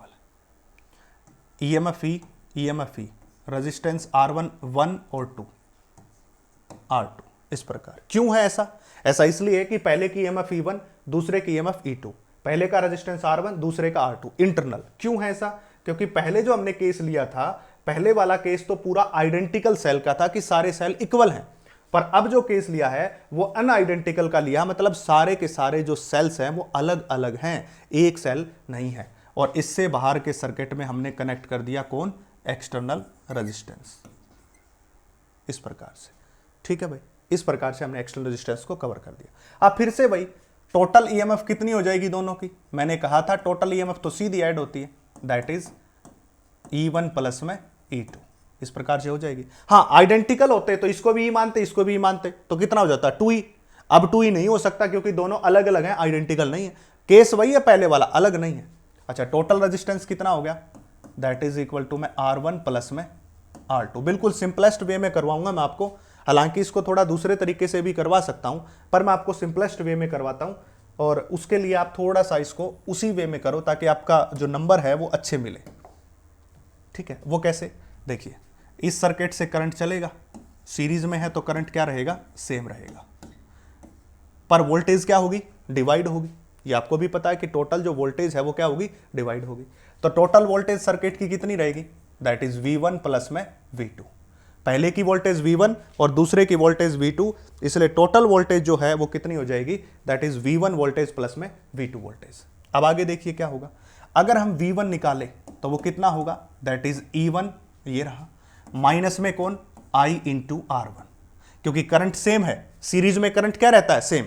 अभी भी बताया जब रजिस्टर सीरीज में लगे होते हैं तो ये रजिस्टर सीरीज में है, इसलिए करंट इनका क्या रहेगा? सेम, और वोल्टेज क्या होगी? डिवाइड। अभी अभी पीछे बताई थी बात मैंने। तो पहले के लिए क्या हो गया? फॉर्मूला सेल के लिए, एक सेल के लिए मैंने करवाया है, that is E1 minus IR1। अभी अभी आपको करवाया था ऊपर कि सेल के केस में V is equal to E minus IR का रिलेशन लगता है। अच्छा, V2 लिखेंगे तो वो कितना हो जाएगा? सिमिलर केस में E2 माइनस में I इंटू में R2 के बराबर। अब टोटल वोल्टेज लिखो, दैट इज V1 की वैल्यू क्या हो जाएगी?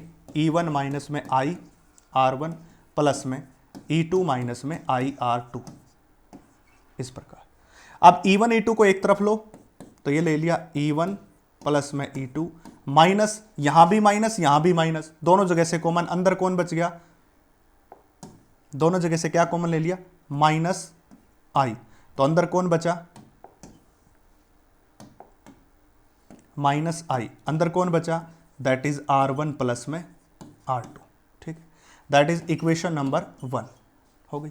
अगर मैं इस पूरे के पूरे सिस्टम की, अगर इस पूरे सिस्टम को एक मान लूं तो हम वहां पे फार्मूला लिखेंगे, दैट इज E माइनस में I इंटू R, ये फार्मूला होगा, दैट इज इक्वेशन नंबर 2। ये पूरी सिस्टम का फार्मूला है, ये हमने निकाला है इसके थ्रू। तो हम क्या करेंगे? कंपेयर करेंगे, कंपेयर 1 एंड 2, 1 और 2 को कंपेयर करो। तो देखो, V का काम V कर रहा है, E1 का काम, सॉरी E का काम कौन कर रहा है? E1 प्लस में E2। तो E की वैल्यू क्या होगी भाई? E1 प्लस में E2, देखिए E1 प्लस E2।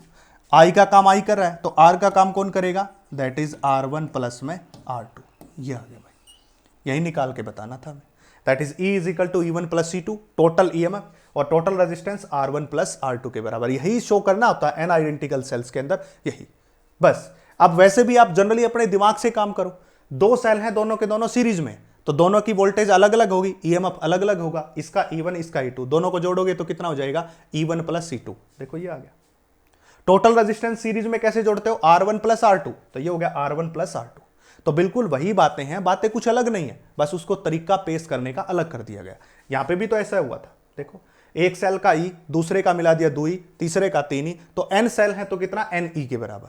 ऐसे ही होगा, सारे आइडेंटिकल हैं, यहां आइडेंटिकल नहीं है, इस प्रकार से। बट यहां पे एक केस और बन सकता है, एक केस और बना सकता है इसी केस में। कैसे? समझना आप, मैं बना देता हूं।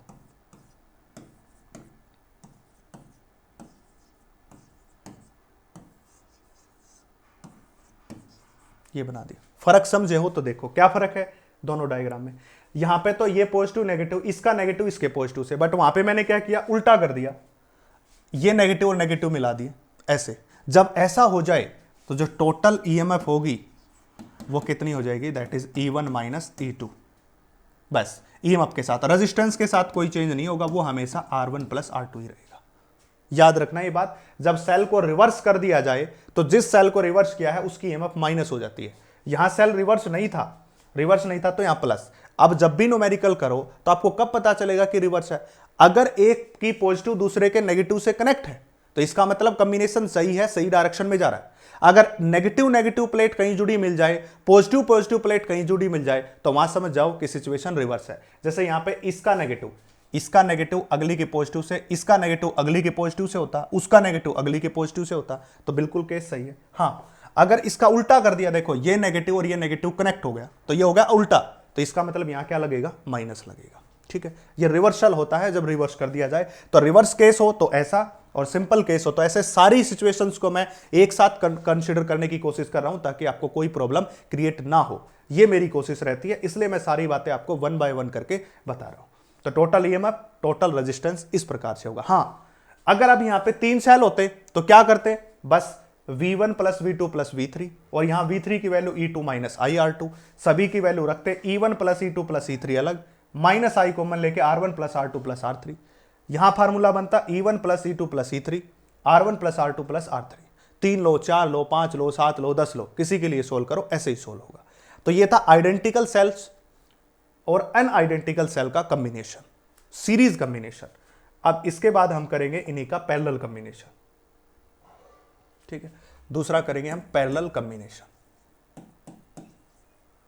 पैरेलल का मैंने दोनों केस कवर करने की कोशिश की है ताकि आपको कोई प्रॉब्लम ना हो। जब भी आप एग्जाम में बैठोगे जाके तो मैं गारंटी लेता हूं एक क्वेश्चन आपका नहीं अटकेगा।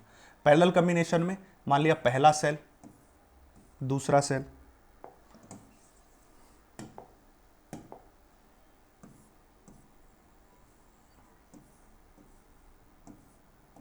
ऐसे करते करते करते करते हमने n सेल मिला दिए।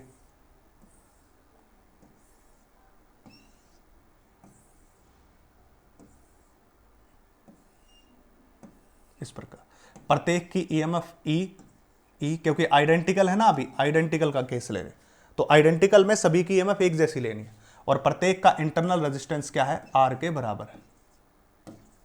और इस पूरे सर्किट को बाहर से एक से जोड़ दिया और जिसका नाम क्या है, R है, इस प्रकार। और दूसरा तरीका भी इसको दिखाने का होता है, अगर आप उससे दिखाना चाहते हो तो उससे दिखा सकते हो, उसको बिल्कुल बॉक्स में बंद कर लिया या ऐसे कर लो, कोई फर्क नहीं पड़ता, वो सिर्फ ऐसे दिखाए जाते हैं, ऐसे ऐसे दिखा लो, उससे भी कोई फर्क नहीं पड़ना, बात तो एक ही है, वायर को कैसे भी मोल्ड कर लो, उससे कोई फर्क नहीं पड़ने वाला। ठीक है भाई, इस प्रकार।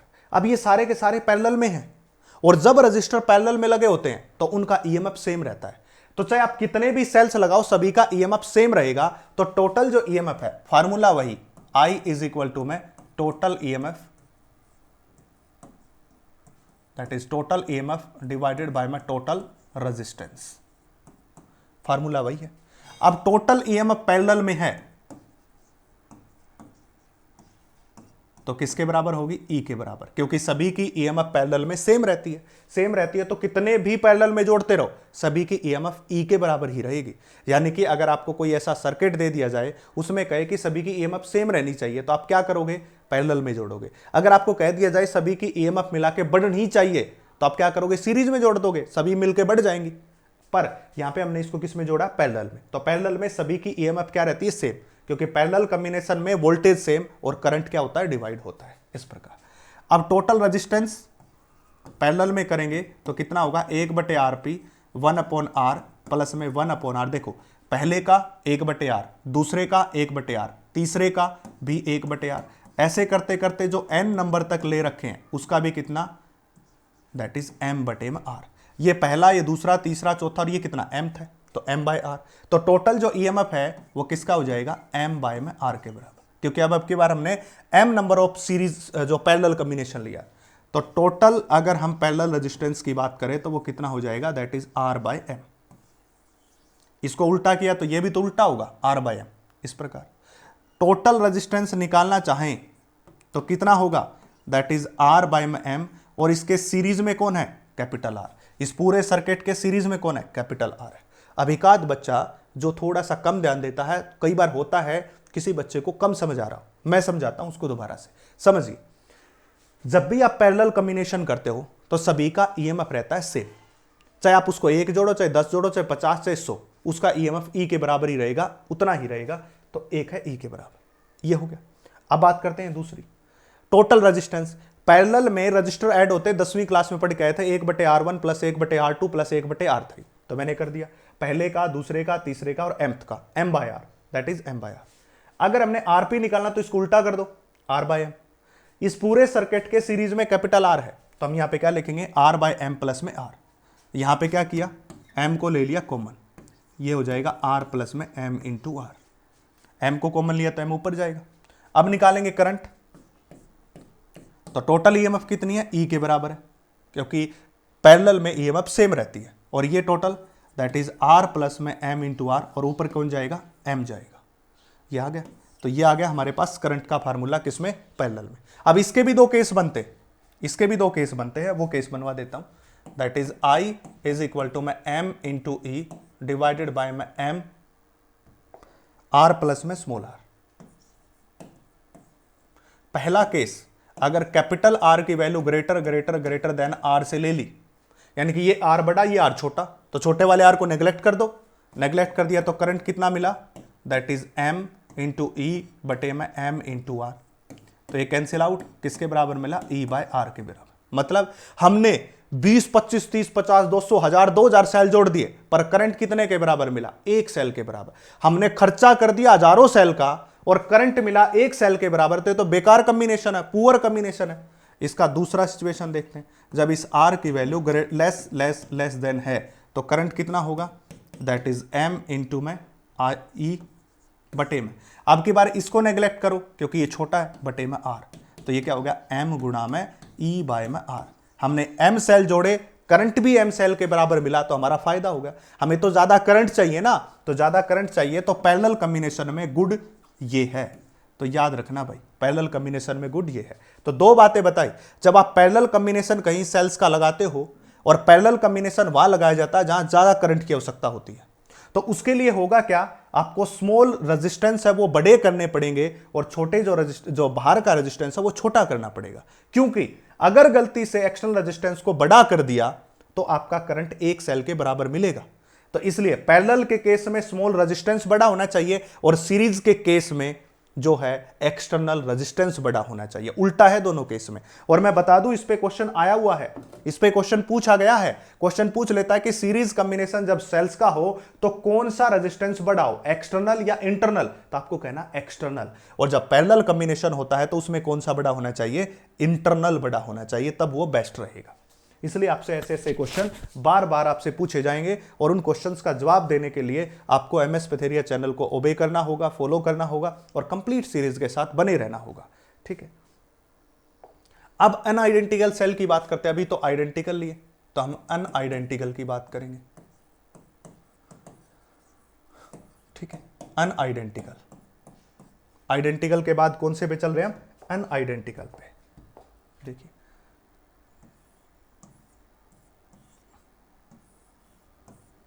दो सेल से समझा देता हूं। इसका ईएमएफ E1, इसका ईएमएफ E2, इसका इंटरनल रेजिस्टेंस R1, इसका इंटरनल रेजिस्टेंस R2, और इस पूरे सर्किट में एक एक्सटर्नल रेजिस्टेंस और जोड़ दिया और जिसका नाम क्या रहा, R। ठीक है, अब इस सर्किट में से करंट चलेगा,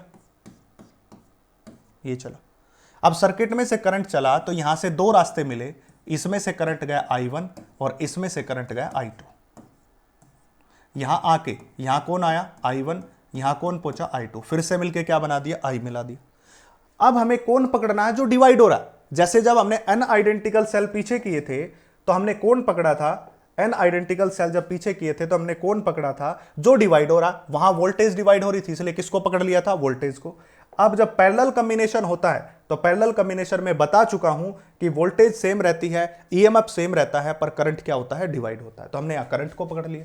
टोटल करंट कितना होगा, दैट इज I1 प्लस में I2, इतना ही होगा। जो डिवाइड हो रहा उसको पकड़ लो। यहां करंट डिवाइड हो रहा तो I1 करंट प्लस में I2 करंट, दोनों को पकड़ लिया। ये करने के बाद देखिए V is equal to E minus I into R, formula सभी को पता है। अगर मैं इस V को इस तरफ ले आऊं, इसको इस तरफ ले आऊं, तो I इंटू आर होगा E माइनस वी। तो I जो है वो किसके बराबर बनेगा, that is E minus V divided by में R, बन गया। अगर हम इसकी जगह I1 की बात करें तो वो कितना बनेगा, I1 minus V divided by में R1, क्योंकि वोल्टेज तो सेम है पैरेलल में, वोल्टेज डिवाइड थोड़ी ना होती है, वोल्टेज तो हर जगह सेम रहती है। अब I2 की बात करेंगे तो वो कितना होगा, that is E2 minus V divided by में R2, इस प्रकार से। अब I1 I2 की वैल्यू इस इक्वेशन में पुट करो तो टोटल करंट I1 की वैल्यू हो जाएगी E1 माइनस वी R1, और इसकी वैल्यू हो जाएगी E2 minus V divided by में R2। इसको सिंप्लीफाई करेंगे, कैसे करेंगे, दैट इज E1 बाय में R1 अलग से ले लिया, माइनस V बाय में R1 प्लस में E2 बाय में R2 माइनस V बाय में R2। देखिए इसके नीचे ये, इसके नीचे अलग अलग इसको पढ़ दिया। अब E2 और E1 की वैल्यू एक तरफ रखो, यहां रखेंगे हम, दैट इज E1 बाय में R1 प्लस E2 बाय में R2। यहां से कॉमन क्या, माइनस माइनस, और साथ में कौन V, तो यहां से माइनस V को कॉमन लिया, अंदर बचेगा 1/R1 प्लस में 1/R2। ठीक है, पर ऐसी इक्वेशन तो होती नहीं, इक्वेशन तो ऐसी होती है V is equal to E minus I R. हमने क्या बना दिया, I is equal to E minus V R, तो वो तो गलत हो गया। अब हम इसको इस इक्वेशन में बदलेंगे, V को एक तरफ अकेला रख लेंगे। तो उसके लिए क्या करना है, इस पूरी की पूरी इक्वेशन को किससे डिवाइड कर दो, 1/R1 प्लस 1/R2 से। पूरी इक्वेशन को डिवाइड कर दो, फुल इक्वेशन को। तो डिवाइड करेंगे क्या होगा, दैट इज I बटे में 1/R1 प्लस में 1/R2, ये बन गया, इज इक्वल टू, देखो ये तो I था, अब इसके आगे कौन है, E1 bye R1 plus E2 bye R2, और इसके बटे में भी ले लो। तो यहां पे कौन है, E1 बाय में R1 प्लस में E2 बाय में R2, और इसको भी किससे डिवाइड कर दो, 1/R1 प्लस में 1/R2 से, माइनस V कॉमन था, 1/R1 प्लस 1/R2 है, इसको भी किससे डिवाइड करो, 1/R1 प्लस में 1/R2 से। मैं फिर से समझा रहा हूं, हमने किया क्या है, जो हमने इक्वेशन बनाई थी ये वाली, that is equal to I, ये आपको दिखाई दे रही होगी, ये इक्वेशन यहां तक की ये इक्वेशन बनी थी। इस पूरी इक्वेशन को हमने 1/R1 प्लस 1/R2 से डिवाइड कर दिया, यहां भी यहां भी यहां भी, हर जगह केवल यही काम किया। तो हमने हर जगह इसको डिवाइड कर दिया। जब हमने हर जगह इसको डिवाइड कर दिया तो 1/R1 से 1/R1 कैंसिल। ठीक है, अगर ऐसा हो चुका है तो इस तरफ कौन बच गया, V। इस V को इस तरफ ले आओ और इसको इस तरफ लेके जाओ, तो V इस तरफ आ गया, यहां बचा E1 बाय में R1 प्लस में E2 बाय में R2 बटे में कितना, 1/R1 प्लस में 1/R2, और ये उस तरफ जाएगा तो यहां पे हो जाएगा माइनस का 1/R1 प्लस में 1/R2, और इसके साथ -1। देखो नीचे था 1/R1 प्लस 1/R2 प्लस का, ऊपर जाएगा, अगर ये इसके साथ ऊपर जाएगा तो किसका हो जाएगा, माइनस का हो जाएगा। अब इक्वेशन को कंपेयर करो किसके साथ, V is equal to E minus I into R, इसके साथ। तो ये टोटल किसका, देखो V का काम V, टोटल EMF का काम कौन कर रहा है, दैट इज E1 बाय में R1 प्लस E2 बाय में R2 बटे में 1/R1 प्लस 1/R2। याद रखना भाई, ये तो टोटल EMF का काम कर रहा है, टोटल EMF का। और टोटल रेजिस्टेंस का, that is R is equal to 1/R1 plus में 1/R2, और इसकी पावर -1। देख लो, I तो I और R का काम ये कर रहा है। अगर मैं इसको पॉजिटिव बनाना चाहता हूं, अगर मैं इसको पॉजिटिव बनाना चाहता हूं तो ये R इक्विवेलेंट आ गया, R इक्विवेलेंट दिखाई दे रहा, इसको मैं उल्टा ले लूं 1/R, तो उसको भी उल्टा ले लो, दैट इज 1/R1 प्लस में 1/R2। ये किसका कॉम्बिनेशन है, अरे पैरेलल कॉम्बिनेशन हो गया ना रजिस्टर का। पैरेलल में कैसे जोड़ते हो, 1/R1 प्लस 1/R2, इस तरह से। अब देखो, जब दो रजिस्टर पैरेलल में होते हैं तो टोटल रेजिस्टेंस कैसे निकालते हो, 1/R1 प्लस 1/R2। 10वीं क्लास में इतना तो पढ़ के आते हो, 1/R1 प्लस 1/R2, तो वही तो किया है। देखो 1/R1 प्लस 1/R2 1/R, पर साथ में ईएमएफ का relationship E1/R1 plus E2/R2 1/R1 plus 1/R2, और गारंटीड बता रहा हूं क्वेश्चन आएगा, क्वेश्चन पूछा जाएगा इस पे। ये क्वेश्चन कम से कम 4 से 5 बार रिपीट हो चुका है सीबीएसई बोर्ड में, या तो इस पे न्यूमेरिकल या खुद ये, इसलिए मैंने आपको करवाया है साथ साथ। तो हमने यहां पे करवा दिया, ईएमएफ आएगी E1/R1 plus E2/R2 1/R1 plus 1/R2। अगर 3 सेल होते तो E1/R1 plus E2/R2 plus E3/R3, 4 होते तो प्लस E4/R4, और नीचे 1/R1 plus 1/R2 plus 1/R3 plus 1/R4, ऐसे।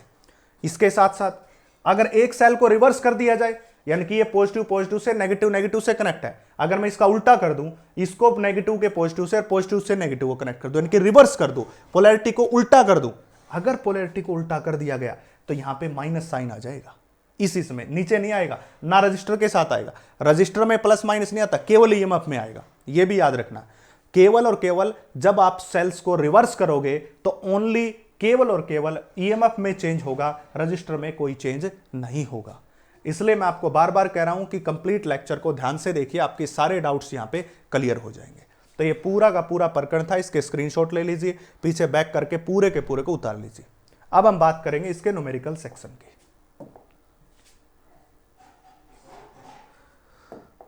सबसे पहला numerical, a cell of EMF E, एक सेल है जिसका ईएमएफ ई है and internal resistance R gives a current of 0.5 ampere. एक सेल का ईएमएफ ई है, इंटरनल रेजिस्टेंस आर है, और वो करंट देता है कितना, 0.5 एम्पियर का ये करंट दे रहा, with an external resistance of 12 ओम। कितने रेजिस्टेंस के साथ, 12 ओम के साथ। यानी कि आपके पास एक सेल है जिसका ईएमएफ ई है, एक इंटरनल रेजिस्टेंस आर है, उसने 0.5 एम्पियर करंट दिया। कब दिया, जब उसके पास आर की वैल्यू 12 है, एंड करंट ऑफ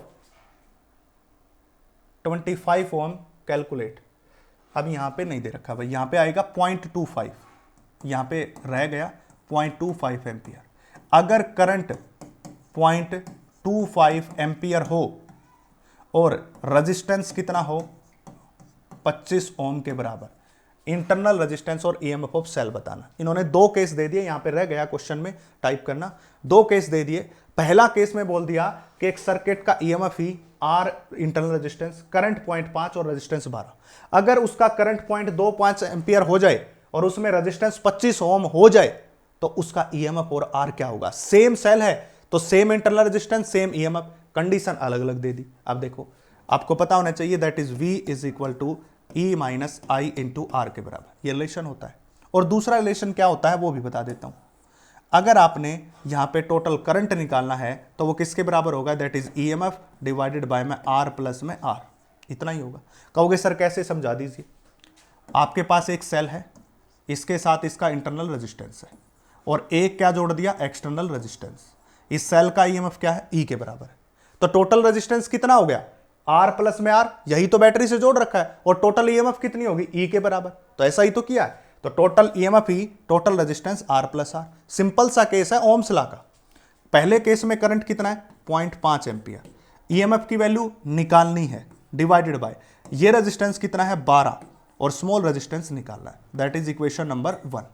अब दूसरी की बात करो, यहां पे अब की बार करंट कितना हो गया 0.25 एम्पियर, और अब की बार ईएमएफ निकालनी है, अब की बार रेजिस्टेंस 25 ओम, और ये रहा एज इट इज। दो इक्वेशन दो अननोन, एक इक्वेशन से एक अननोन तो दो इक्वेशन से दो अननोन, एक दूसरे को डिवाइड करो, दैट इज 0.5 बटे में 0.25, ऊपर आएगा ईएमएफ डिवाइडेड बाय में 25 प्लस में आर, और यहां आएगा ईएमएफ डिवाइडेड बाय में 12 प्लस में आर।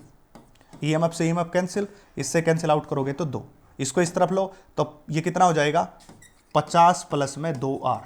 देखो 25 प्लस आर की 2 से मल्टीप्लाई की तो उत्तर आ गया 50 प्लस में 2R।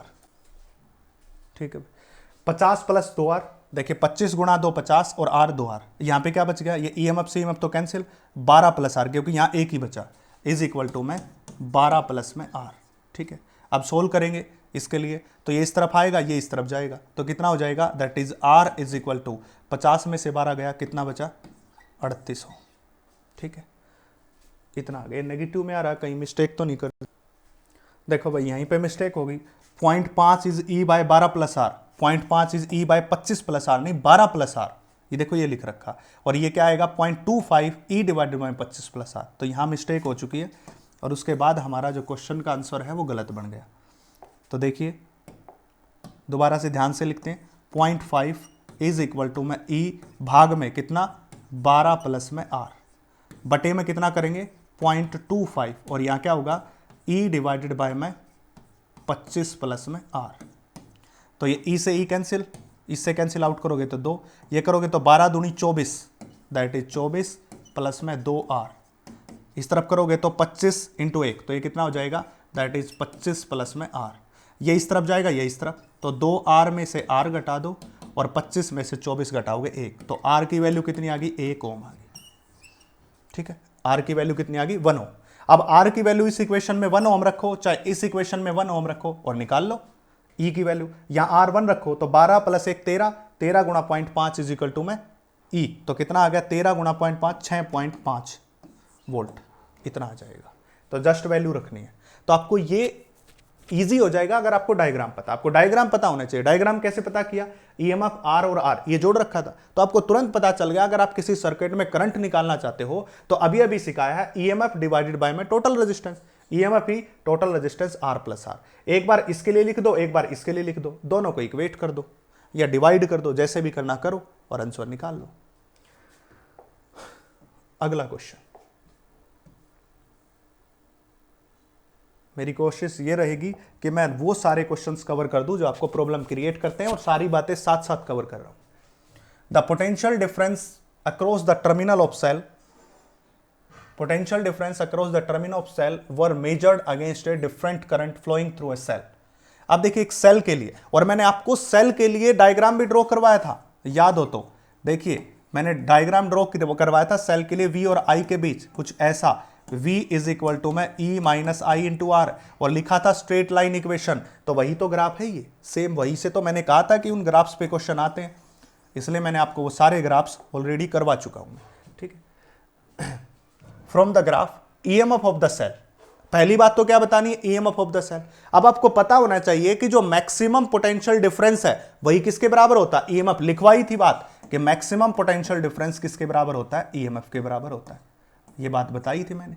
ठीक है, क्योंकि हमारे पास या कोई और हिंट ही नहीं है। कहोगे सर आपने क्यों ले लिया मैक्सिमम, ऐसा कैसे हो गया, तो बात समझिए, मैंने मैक्सिमम इसलिए ले लिया, फार्मूला पढ़िए, that is V is equal to E minus में आई इंटू आर। ठीक है, अगर मैं इस I की वैल्यू को 0 ले लूं, I की वैल्यू को 0 ले लूं तो V की वैल्यू किसके बराबर होगी, E के बराबर। पर जब I की वैल्यू 0 है तो ये मैक्सिमम वैल्यू कितनी है 1.4, यही तो है। जब I 0 है तो V कितना है 1.4, और जो मैक्सिमम वैल्यू होती है ईएमएफ की, वोल्टेज की, वही ईएमएफ होती है। आज ही समझाया था, आज ही करवाया था जब आपको ग्राफ करवाया था। कौन से वाला ग्राफ, ये वाला ग्राफ करवाया था। सारी बातें याद दिला देता हूं साथ साथ, इसलिए कहता हूं कि कॉपी पेन रखिए और साथ साथ उतारते रहिए। तो इसलिए जो मैक्सिमम पोटेंशियल होता है वही ईएमएफ, तो इसका मैक्सिमम पोटेंशियल कितना है 1.4, तो ईएमएफ कितना हो जाएगा, दैट इज 1.4 के बराबर, ये होगा। दूसरे पार्ट का answer, maximum current obtained from the cell. Maximum current कब होगा, मैक्सिमम करंट तो तब होगा जब V 0 होगा। कैसे, देखिए that is V is equal to में E माइनस में I इंटू आर। जब V की वैल्यू 0 हो गई तो ये कितना बना E माइनस में I इंटू आर, तो ये कितना बन गया E डिवाइडेड बाई में R is equal to I maximum. यही तो मैक्सिमम करंट है, यही तो है। तो V को 0 कर दो। अगर मैं यहां पे जाके इस 0.28 को देखूं ध्यान से, अगर मैं इस 0.28 को ध्यान से देखूं तो 0.28 एम्पियर पे वोल्टेज की वैल्यू तो 0 है, इसलिए मैक्सिमम जो करंट है दूसरे पार्ट का वो उत्तर कितना हो गया, दैट इज 0.28 एम्पियर के बराबर। ठीक है, मैक्सिमम करंट कब, जब वोल्टेज 0, क्योंकि अगर वोल्टेज 0 नहीं है तो कुछ ना कुछ माइनस होगा ना। देखो करंट निकालोगे तो कैसे आएगा, I इंटू आर, इसको उस तरफ ले जाओ तो E माइनस वी, I निकालोगे तो कितना हो गया E minus V divided by में R, तो कोई ना कोई वोल्टेज आ रही है। इस वोल्टेज के कारण करंट घट रहा है, देखो E में से V गया, अगर ऊपर वाली टर्म घट रही है तो करंट भी तो घट रहा है, तो V के कारण ही तो घट रहा है। अगर इस V को 0 कर दूं, घटाने वाले फैक्टर को 0 कर दूं, ये घटाने वाला फैक्टर इसको ही 0 कर दिया तो करंट मैक्सिमम, इसलिए V को 0। जब मैं इस V को 0 करता हूं तो मेरे पास करंट मिलता है कितना, 0.28 एम्पियर। ग्राफ को रीड करना आता होगा, छोटी क्लास की बात है, फिर भी मैं बता रहा हूं, सिखा रहा हूं साथ में। दूसरा, तीसरा part, internal resistance of cell. Internal resistance कैसे निकालते हैं, I is equal to E by R, अभी अभी तो सिखाया। इंटरनल रेजिस्टेंस आर, ईएमएफ की वैल्यू 1.4 और इसकी वैल्यू कितनी 0.28। निकाल दो उत्तर। हो सकता है बुक में आपको और कुछ उत्तर दे रखा हो इसका, वो 1.6 लेके सोल्व कर देते हैं, किसी किसी बुक को देखते हैं तो 1.6 ले लेते हैं। हालांकि ये ग्राफ यहां पे जाके खत्म हो रहा है इसलिए 1.4 आता है, इसलिए मैंने यहाँ करेक्ट करके आपको बताया। बुक में किसी में देखोगे तो हो सकता है जी 1.6 ले रखा, आपने 1.4 करवा दिया, क्योंकि मैक्सिमम पॉइंट तो बच्चा पार्टी यही है। वो तो वैसे मार्किंग दे रखी ऊपर, बुक वाले ने गलती से लिख दिया तो उसको ठीक करो। ऐसा क्वेश्चन पूछा जाएगा, मैं बता रहा हूं फिर से। Next question, A 20 volt battery of internal resistance 10 ओम, एक 20 वोल्ट की बैटरी है जिसका इंटरनल रेजिस्टेंस 10 ओम है, is connected to 3 coils of 12 ohm. इसका भाई ग्राफ जो है वो दूसरा ग्राफ लगता है मेरे को, इस क्वेश्चन का सर्किट डायग्राम दूसरा लगता है। इस क्वेश्चन का मैं सर्किट डायग्राम नहीं ले पाया हूं और ये हमारे लिए मुश्किलात का विषय रहेगा, क्योंकि इसके सर्किट डायग्राम के बिना मैं क्वेश्चन को सोल्व नहीं कर पाऊंगा। तो चलिए मैं कोशिश करता हूं सर्किट डायग्राम कहीं टीम से फाइंड आउट करने की।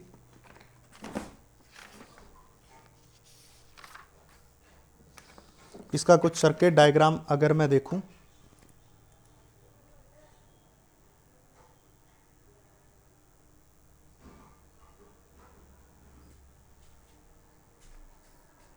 तो कुछ इस तरह का है भाई। ये इसका सर्किट डायग्राम नहीं है, ये गलती से यहां बन गया है, पेस्ट हो गया है। इसका कुछ सर्किट डायग्राम इस तरह का है।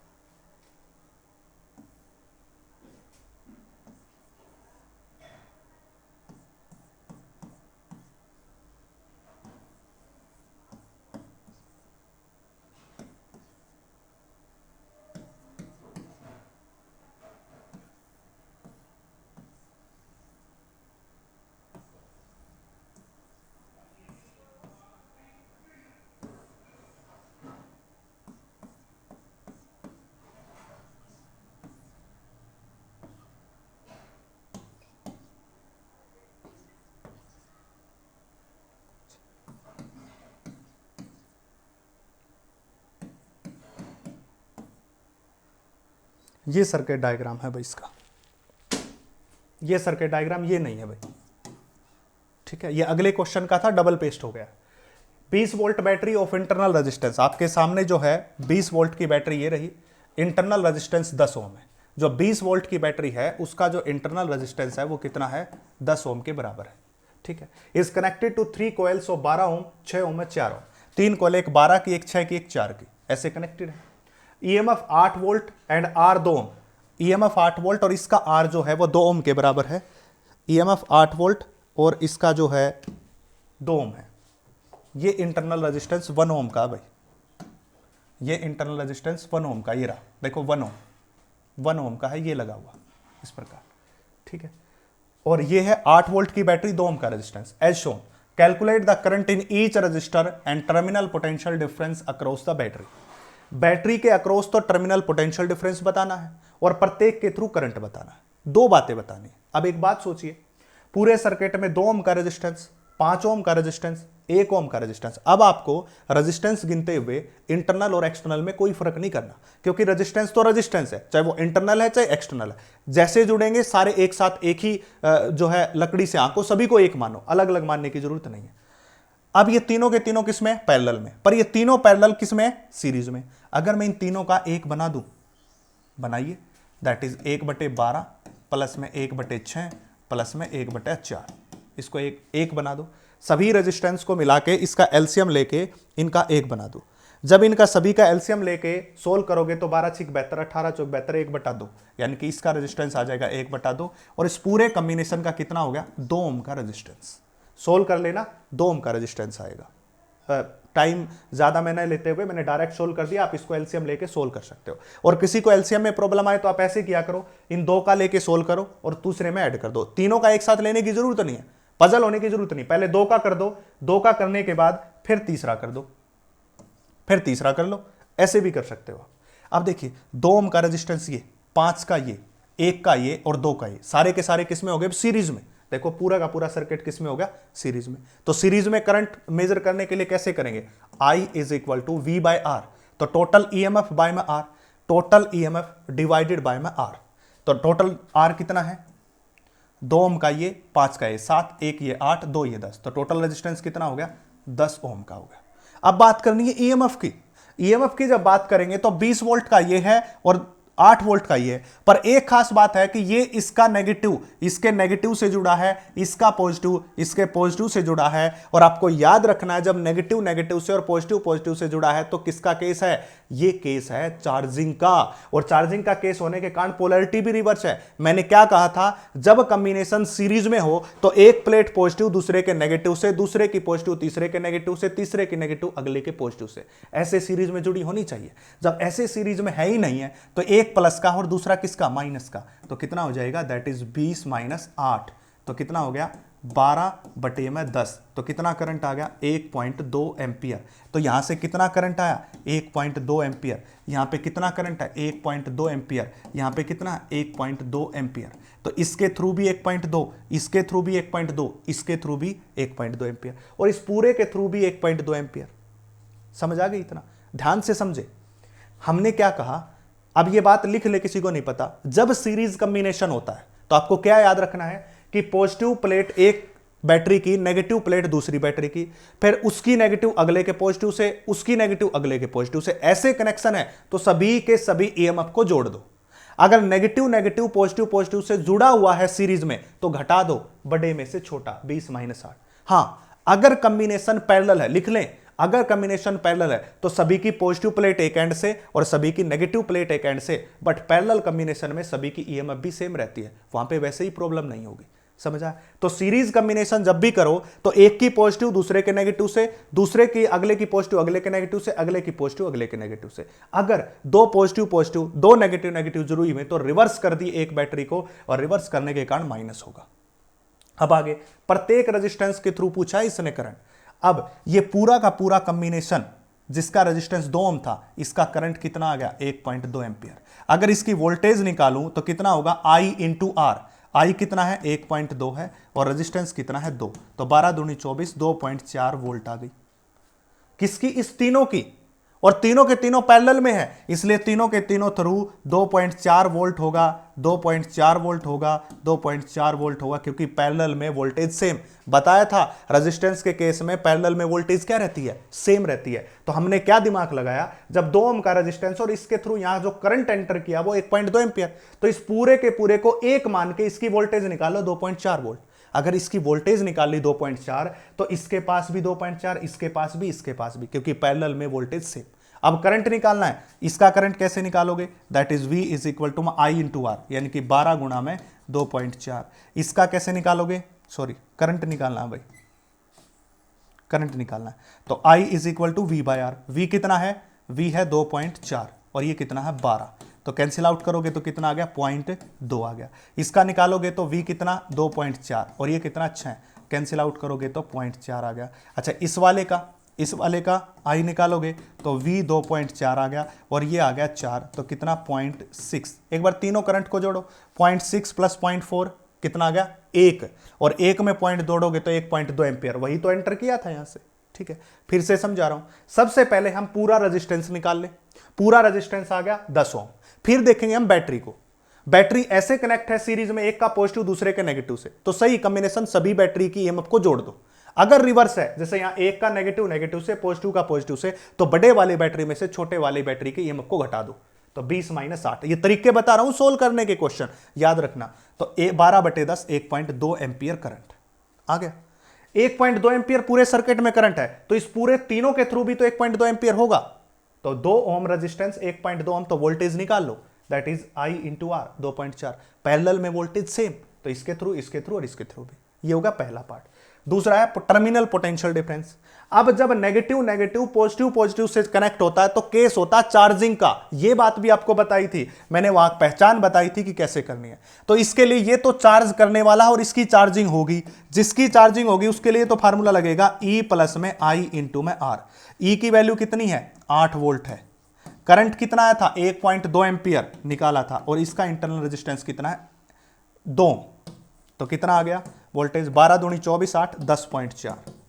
और इसकी बात करोगे तो ये तो चार्ज करने वाला है, इसमें होगा E माइनस में I इंटू आर। इसका E कितना है 20, इसमें करंट भी 1.2 एम्पियर और उसका रेजिस्टेंस 1, तो घटाओगे तो कितना आएगा 1.2, माइनस करके लिख ले, तो ये आपका क्या आ जाएगा आंसर आ जाएगा। ठीक है भाई, तो इस प्रकार से ये चार्ज हो रहा है इसलिए ये फार्मूला, और ये चार्ज करने वाला इसके लिए सेम फार्मूला, जो चार्ज हो रहा है उसके लिए प्लस, मैंने वहां पे भी करवाया था। तो ऐसे क्वेश्चन आप अटेम्प्ट करोगे। थोड़ा समझने के लिए आपको दिमाग लगाना पड़ेगा और मैं कोशिश कर रहा हूं। देखो एक बार में, कई बार क्या होता है कि माइंड में ज्यादा बातें समझ नहीं आती, तो ये न्यूमेरिकल सेंस को थोड़ा बार बार करके रिकैप करके देखते रहें। हालांकि मैंने कोशिश किया बार बार रिपीट करने की, ताकि अब वो चीजें आपको अच्छे से समझ आ जाए।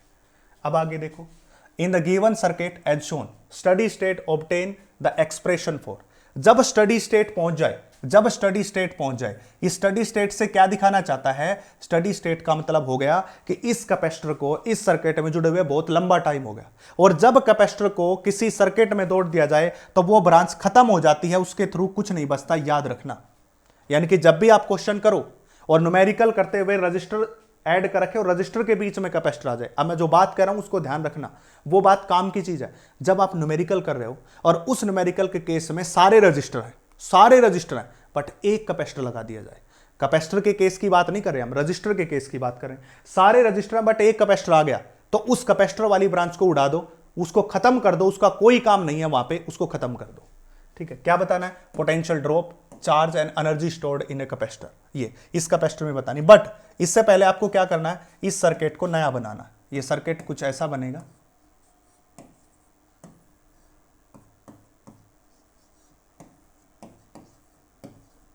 ठीक है, और मैंने पहले ही कहा था जिस ब्रांच में कैपेसिटर लगा उसको उड़ा दो, उसका कोई काम नहीं, वो ब्रांच निष्क्रिय है, उसमें से करंट जाएगा ही नहीं, करंट जीरो हो जाएगा। स्टडी स्टेट पे करंट क्या हो जाता है? जीरो। ब्रांच रहेगी भी पर करंट तो जीरो, करंट जीरो है, इसका मतलब उसको हटा ही दो। अब क्या होगा? ये दोनों के दोनों सीरीज में है, तो टोटल रेजिस्टेंस कितना हो गया? That is 2R plus R 3R। Total voltage कितनी होगी? अब मैं फिर से बताया, अगर नेगेटिव नेगेटिव पॉजिटिव पॉजिटिव से है तो बड़े वाली वोल्टेज में से छोटी घटा दो। अगर उल्टा होता, ये नेगेटिव इसके पॉजिटिव से होता तो क्या करते? ऐड करते, पर अब ऐसा नहीं है, वैसे ही केस है। तो यहां पे total voltage 2V minus V कितना? V। यहां पे टोटल करंट कितना? टोटल करंट हो गया V डिवाइडेड बाय में 3R, ये आ गया। मैंने पहले ही कहा सीरीज में अगर negative negative positive positive plate battery की जुड़ी हुई है तो घटाना पड़ेगा बड़े में से छोटा, क्योंकि ये केस आ गया चार्जिंग का। अगर उल्टा होता तो ऐड कर देते। ये बात मैंने पहले क्वेश्चन में बताई, इसमें भी बता रहा हूं। अब हमें इस कैपेसिटर की कहानी जाननी है। भले ही कैपेसिटर के थ्रू करंट जीरो, पर ये है तो इस सर्किट के पैरेलल में, इसके पैरेलल में, इसके भी पैरेलल में, ऐसा तो है ही। अगर ऐसा है तो इस B और E के थ्रू जो पोटेंशियल डिफरेंस होगा वही पोटेंशियल डिफरेंस इसके थ्रू होगा, क्योंकि पैरेलल में पोटेंशियल क्या रहता है? सेम।